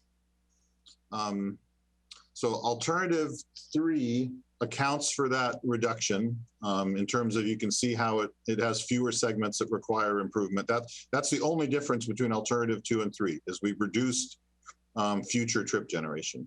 The one that could change is alternative 4 was not based on just providing the minimum project to meet that 1.1, 1.4 standard. Alternative 4 says, what if we put the improvements, frankly, in the least environmentally sensitive area? If you look at the environmental documentation, alternative 4 crosses 1/3 of the streams that alternative 2 crosses, because it's not near a lake that has streams running into it. It's at the top of a hill. So there are very few stream crossings in alternative 4. But it really characterizes where we would put it. The one thing we haven't done that we could move forward with is we haven't tried to, I think, do what you're talking about is how would you scale alternative 4, to be as kind of as tight or lean as it could be. Because what alternative 4 really does is, again, you've had a functional classification plan, have been operating that a principal arterial is where you want to put the most of your cars. What's strange about alternative 3 is, and it's because of your unique location and what traffic models do, is East Lake Sammamish Parkway is a minor arterial. You shouldn't be accommodating growth on it. The idea of a minor versus a principal is you put the growth on your principal arterials because they have less environmental impacts or do more things. Alternative 4, for instance, regardless of maybe how many lanes it has, alternative 4 is the only one that gives you a continuous non-motorized network from one end of the city to the other. Alternative 1, 2, and 3 get you, kind of no useful improvement in non-motorized connectivity or circulation. So alternative 4 again was the traffic engineer's alternative. What's the right thing to do for a city that's almost built out? You probably want a continuous non-motorized corridor, at least somewhere from one end to the other.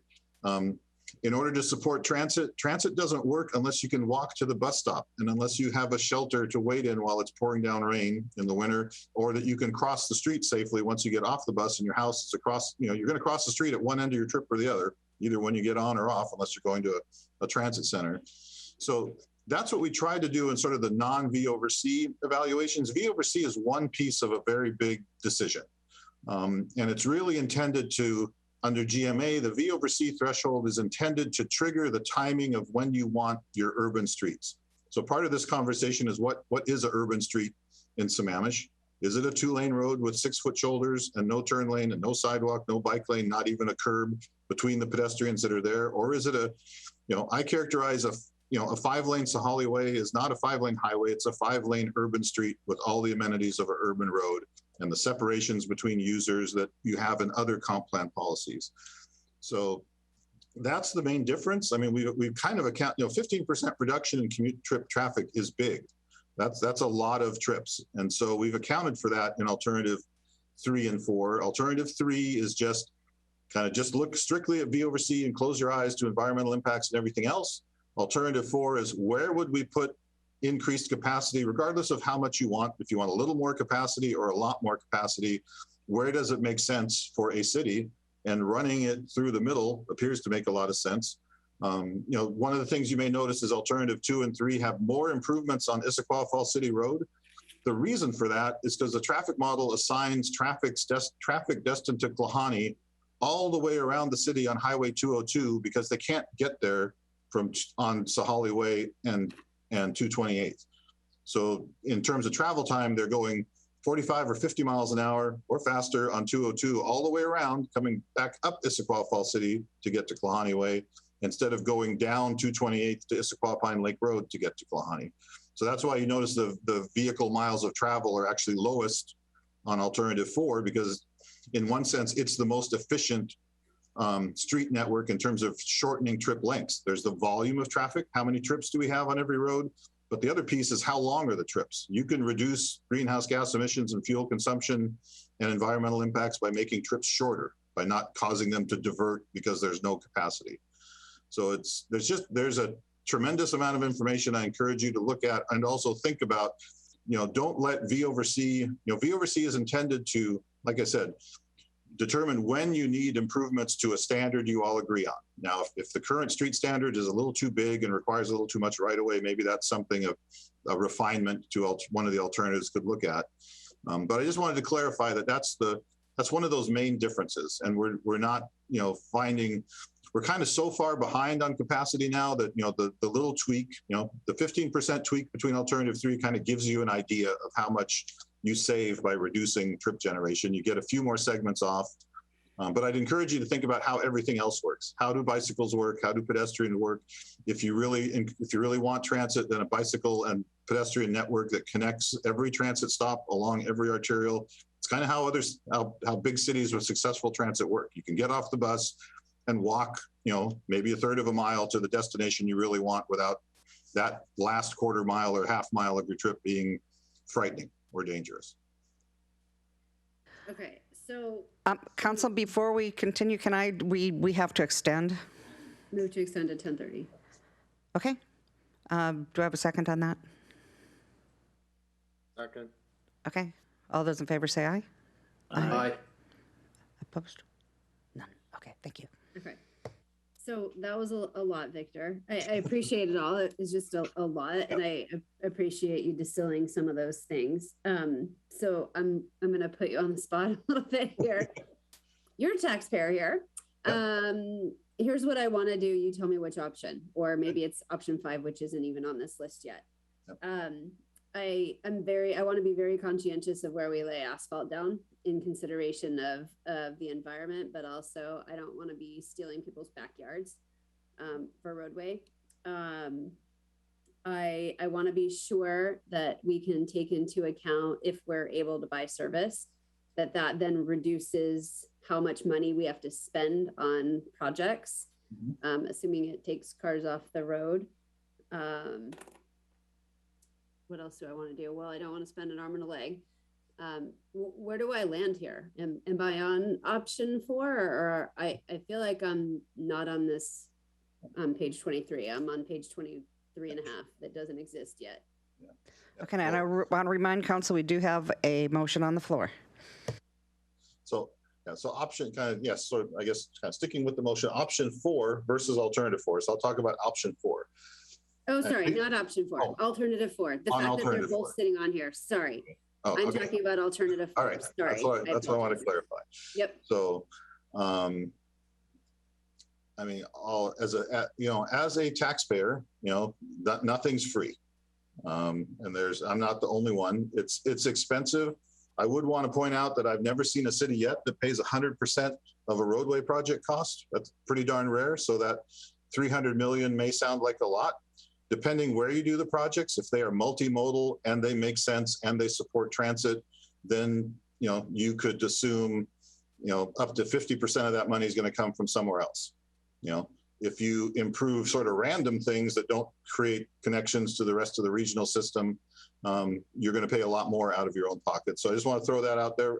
Frankly, alternative 4, because simply because you're improving a principal arterial that connects essentially Highway 202 to the north and I-90 eventually to the south, you will be more likely to get regional transportation funds from PSRC and other sources to build that project, potentially 83% grants instead of maybe 50% grants or less for projects on the parkway, because it doesn't do as much and it's going to cost more per foot.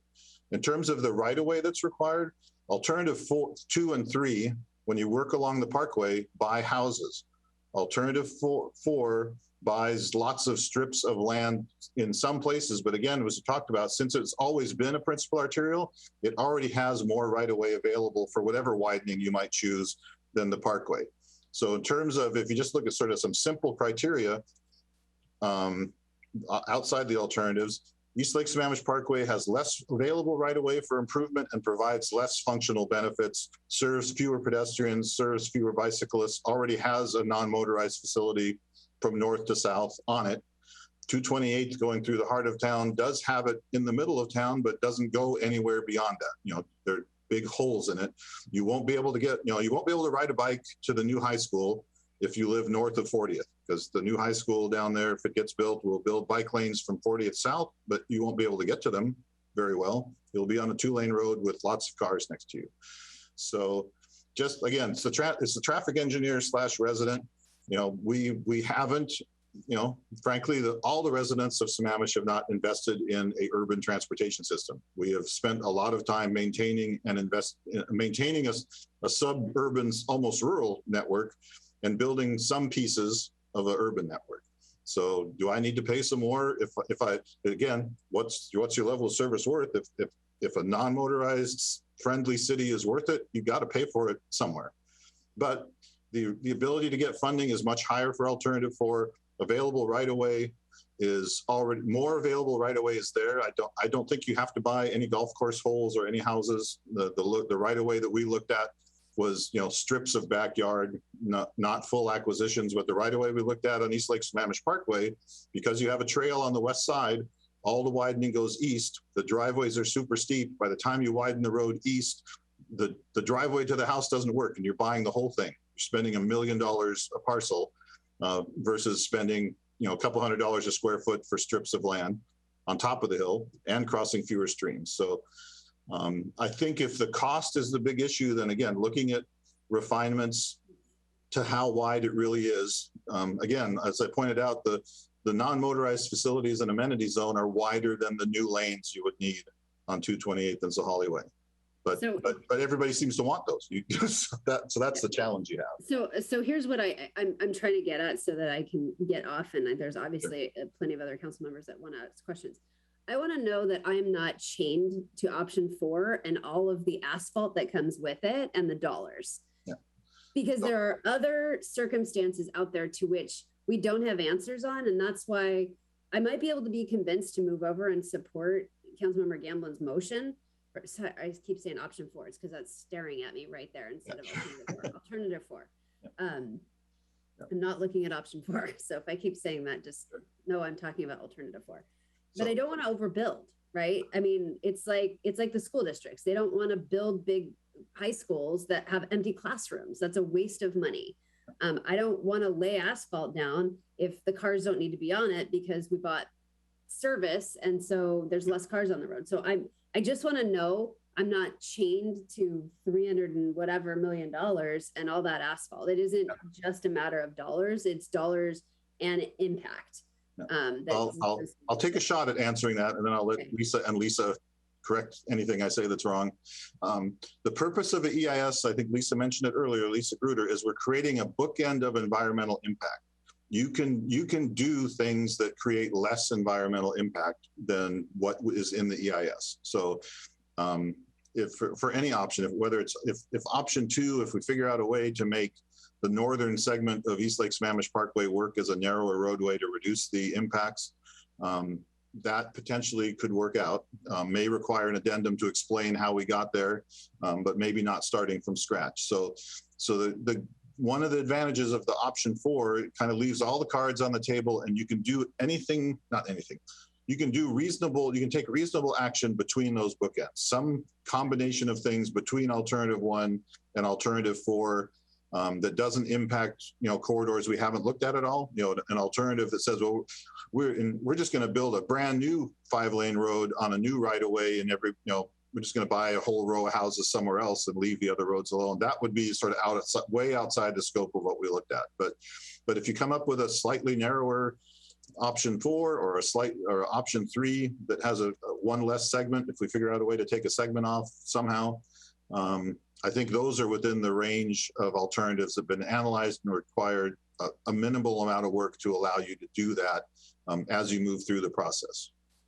And I think Lisa, it would be great if you could chime in too. Oh, you're muted, Lisa. Sorry. Victor, I agree with what you're saying. Taking an alternative and adding what we were describing as mitigation, alternative design standards that would allow for, like Victor was saying, maybe you can alter the balance between non-motorized and motorized elements and reduce the prism of the roadway, have less, wetland impact or property impact. That's definitely part of that. And Victor, also, I agree with you. Like, if there's some other adjustment being made because of lesser trips are likely to use that road, and you can get rid of a segment improvement, that's all in the range. That's perfect. That's really what the crux of what I needed to know. Thank you.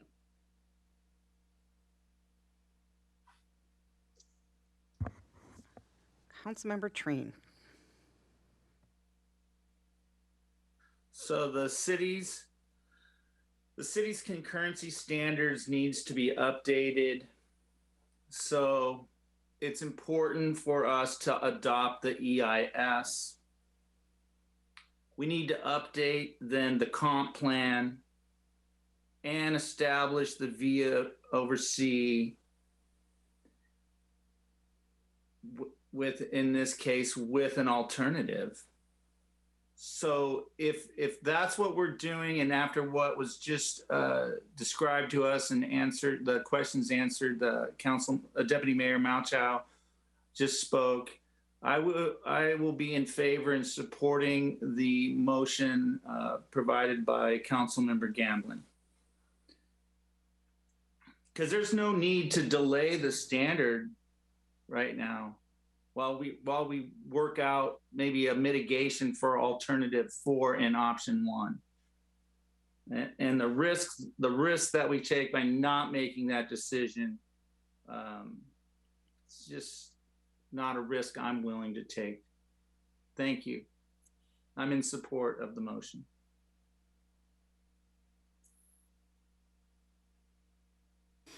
Okay, Councilmember Stewart. Yeah, I think Deputy Mayor and Councilmember Ross already said this, but we need to get this right. We've got some missing data, and I think it's really critical that we get that data.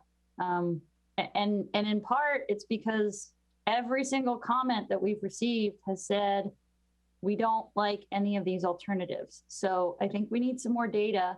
I appreciate that you're calling it a bookend, but it just doesn't feel right to say, I'm going to vote for alternative 4, except I absolutely don't want alternative 4, right? Like, I absolutely do not want 5 lanes on Sahali the whole way. Like, that doesn't make any sense. That is not, Mayor Moran said it, like, we need different standards, even along Sahali. In different parts of it are going to be different. And we don't need to build and lay asphalt where it's not needed. So I'm really struggling with the concept of voting for an alternative that I absolutely don't want to see happen. And I think when you look at transit from a shuttle perspective, as opposed to some route that goes, from Sammamish to Issaquah to Bellevue and around, and you think about a shuttle going from specific places in Sammamish down to the light rail, I think that, especially when you look at the town center, I mean, think of how many trips you might be able to eliminate if you have a shuttle going back and forth between the town center and the light rail. That could be a huge trip reduction. And I think that's something we need to understand and explore. And I'm pretty sure I heard someone say, we don't have to pick this. Like, if this, we have time to get that information and to make those right decisions. And I really feel like we should do that. I don't feel like we should rush this. This has been a long time in coming, and to hurry it up at the end when we need some of this other data doesn't feel right to me. One question on the comp plan, because I think the time sensitivity is getting the docket item so that next year we can, the council, I won't say we, the council wants to be able to adopt a change to the comp plan. And so that docket request needs to come in right now. It's my understanding that, at least for people like if a citizen wants a comp plan docket item, they have to be very specific. So I'm curious if someone can speak to how we can just have some generic placeholder docket item,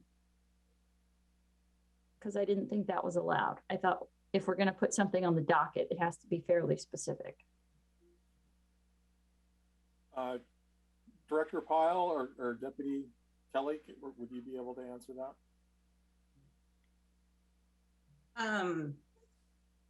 I would need to go back and review 24A, which describes that process and specifically what it requests. But I will say this is a city council directed project.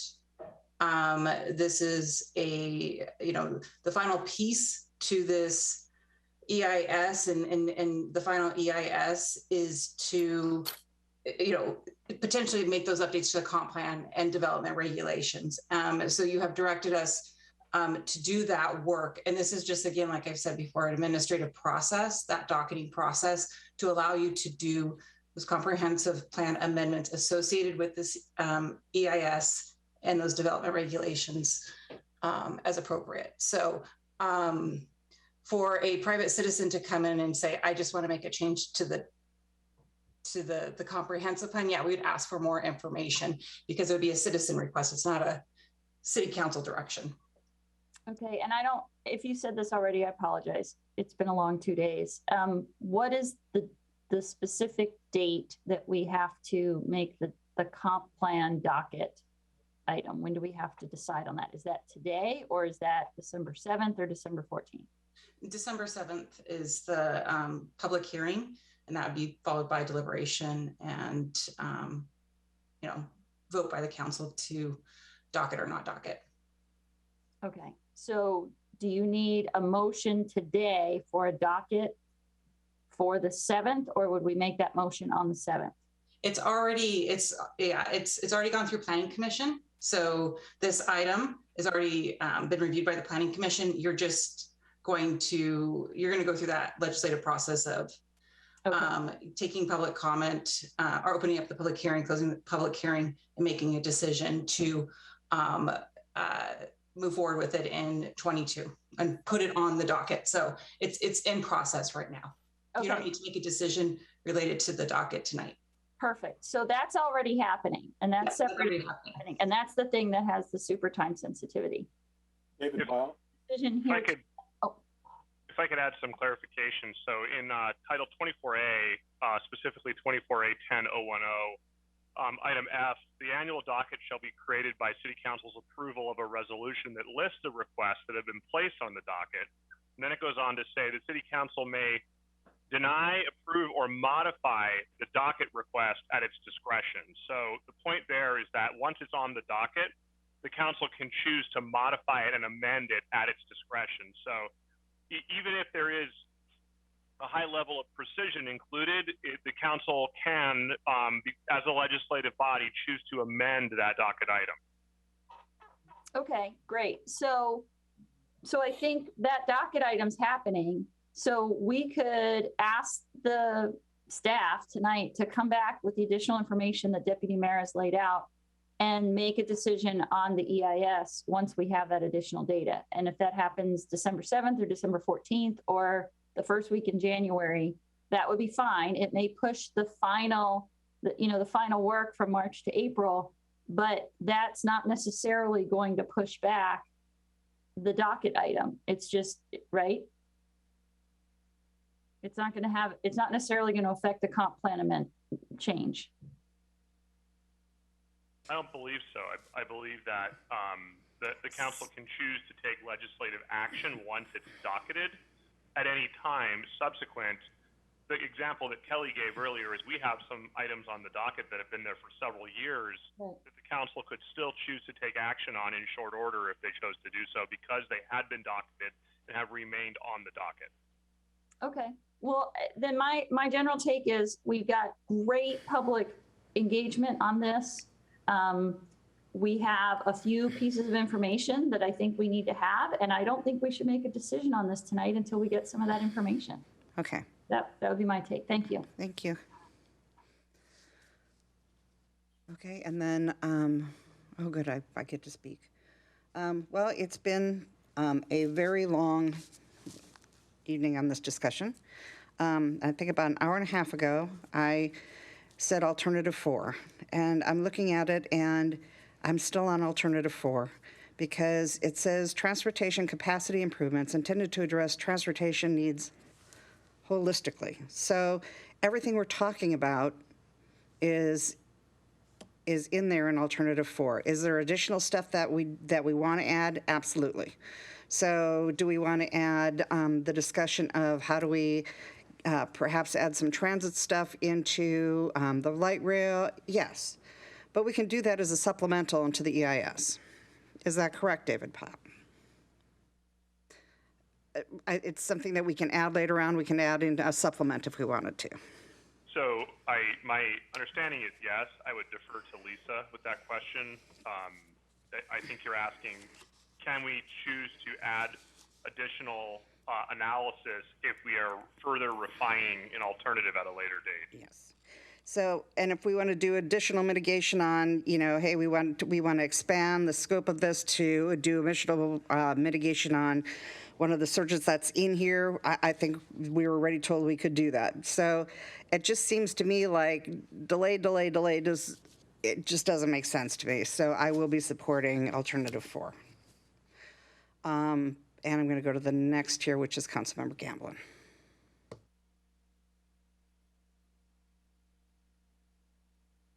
Yeah, thank you, Mayor.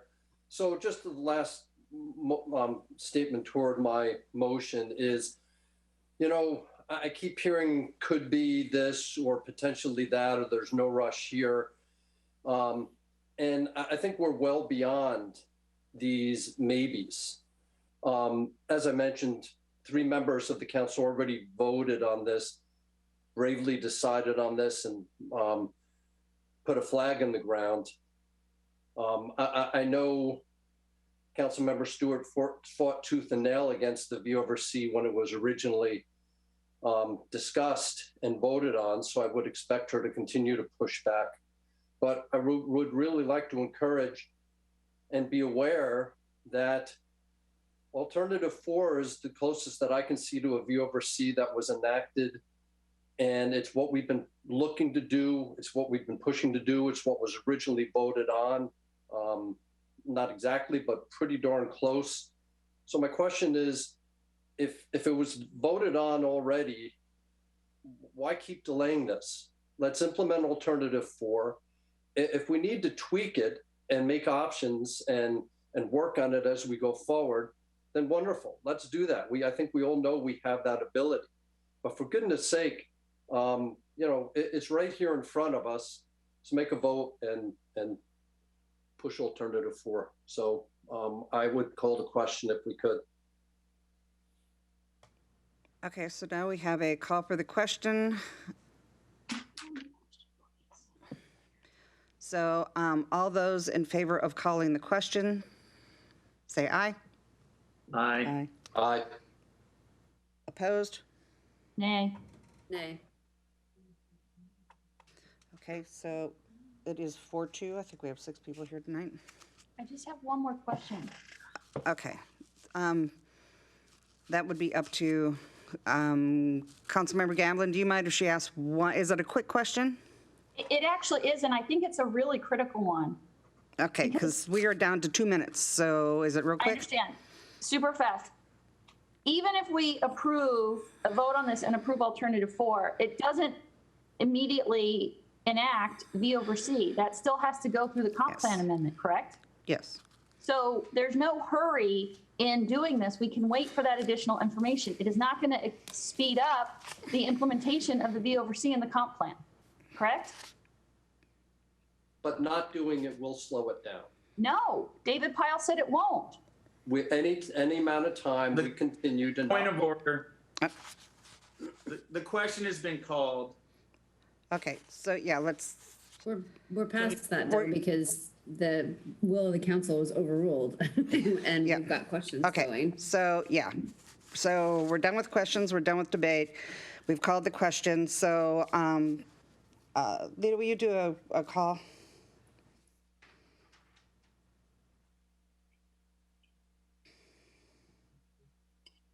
Isn't it 3-3? And what does 3-3 mean? Well, let's see. Oh, yeah. 3-3, what? We have 7. Called, oh, is Tom Odell still on? No. It's 3-3. It's 3-3. Call the questions 3-3.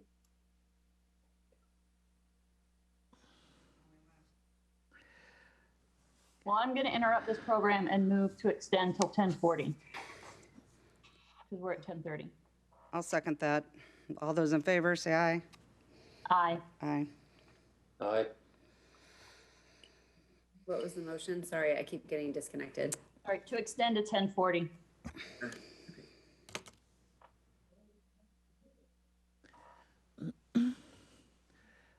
So the motion on the table currently is to implement alternative number 4. Correct. Councilmember Kent Treen. Aye. Aye. Councilmember Pamela Stewart. Nay. Councilmember Chris Ross.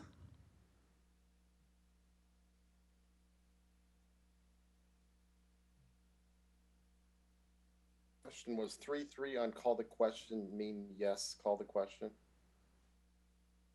No, 3-3 on a call the question would fail. 3-3 in the Then it was 3-3, so I think we should not call the question. That's my. That would be right. So it was, I thought if I counted, it was myself, Councilmember Stewart, and Deputy Mayor Malchow said no on call the question. Correct. Oh, I had 4-2. I heard you say 4-2. Yeah, so we had 4-2.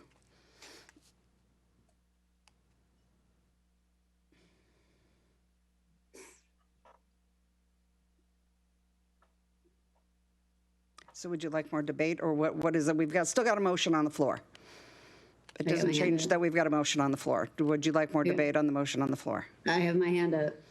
Oh, I can't see that hand. Okay, so Deputy Mayor. Thanks. So there's like some really late breaking revelations here, which is that this doesn't really, yes, it might slow things down to Councilmember Gamlin's point, but probably only by, I don't know, I am kind of hypothetically saying a month or two. It just depends on when we get the information. But the flip side of that is that the information, I don't know that it will alter ultimately where I land, because I think anything that we get in terms of metro services, because we choose to pay for them, it sounds like we have a lot of flexibility with option 4. And I just want clarity on that definitively, because what I'm hearing is that if we don't need to lay down asphalt, we don't have to, right? Is that accurate? Yes. If we could come back and look at on a quarter by quarter basis, flexible design standards, and get the council to adopt flexible design standards, which reduce pavement, or we can do creative things, then we can lay down less pavement.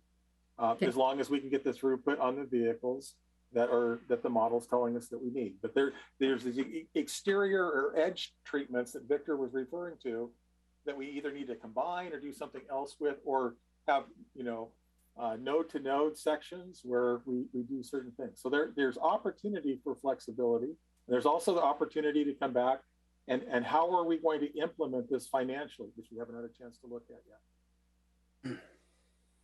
And therein lies the opportunity with the supplemental EIS, if we so choose, to investigate alternatives. And so to be clear, I don't feel like I'm chained to anything. If I support option 4, I am not tethered to anything. I have greatest flexibility. And so, yeah. Thank you. Alternative 4, right, Christy? Yes, sorry. It's because Okay. option 4 is in big bold and alternative 4 is not. Doug, can you fix that? It's fine. It's me. Trust me. Okay, Councilmember Stewart. Can someone on staff explain to me what would be the advantage of selecting alternative 4, but then still having to do all the research and figure out all of this information and do all that work versus getting all that additional information first and then determining if there's a better alternative.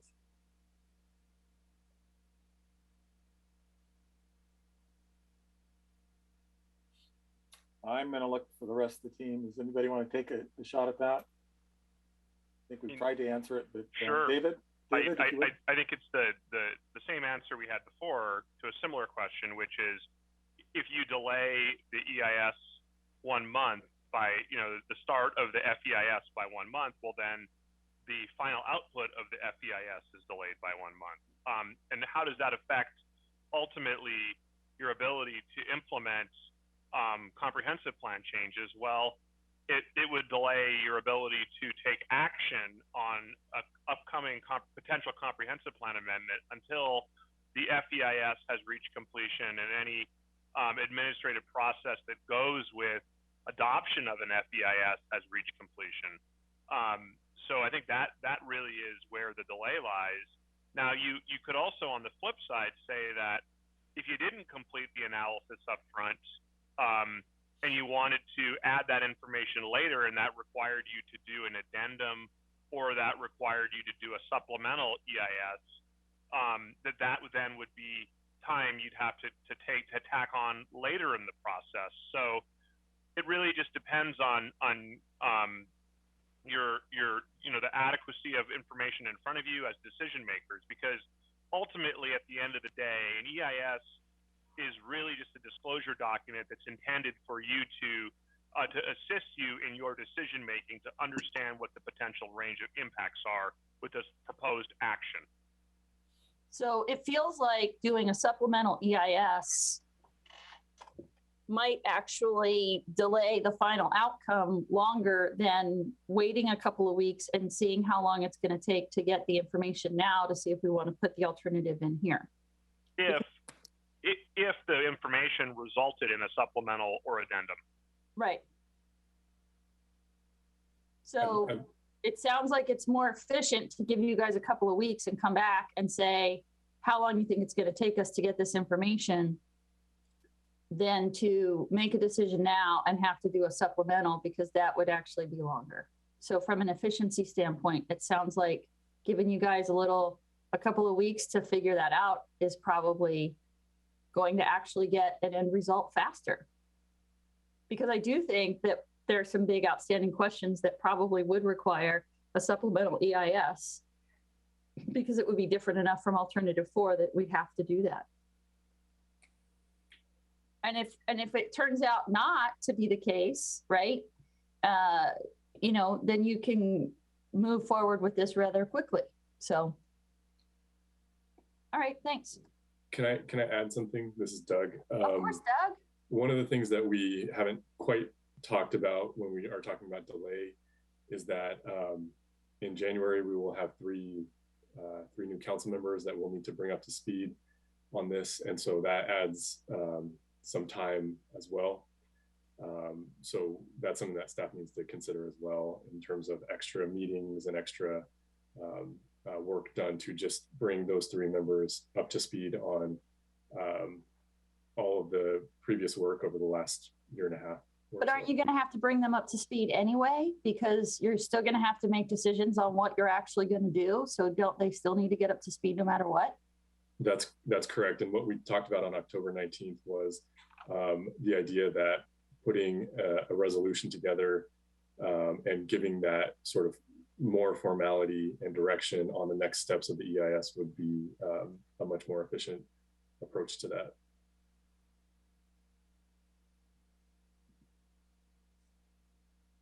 Okay, I'm going to go with staff here first. So I'm going to go Deputy City Manager.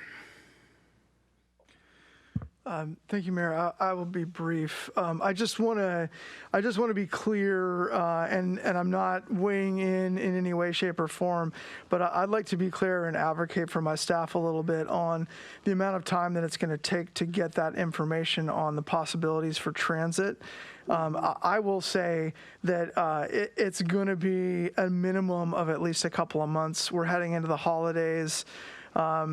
it takes a little bit longer to try to get those things set up, and we're going to wind up having to come up with some assumptions that we give to Metro to be able to find out what the costs are and things like that. So we're going to have to do some work on our end before we ever go into those meetings to make some assumptions about what it is we're asking for to be able to bring back information to the council. So I would like to just level set a little bit and say that we are happy to go find that information. I think it's important to do. Obviously, the council feels that way, but I want to make sure that we're clear that it's going to take some more time than just a couple of weeks. Okay, and Councilmember Gamblin? I just want to remind us it's 10:39. Okay, if we don't have any other, questions, then I think we can probably call for the vote on this. And Lita, I'm not hearing good, so please do a roll on it. Councilmember Kent Treen. Aye. Councilmember Pamela Stewart. Nay. Councilmember Chris Ross. Aye. Councilmember Ken Gamblin. Aye. Councilmember Christy Malchow. Aye. Sorry, Deputy Mayor. Mayor Karen Moran. Aye. And can I confirm Deputy Mayor's vote? Yeah, I said aye. Aye, okay. Okay, motion passes. Motion passes 5-1. 5-1, and I think that is it. That's the direction. Move to adjourn. Okay, motion to adjourn. Second. Second. All those in favor? And good night, everybody. Have a great holiday. Yeah, thank you. Good night. Good night.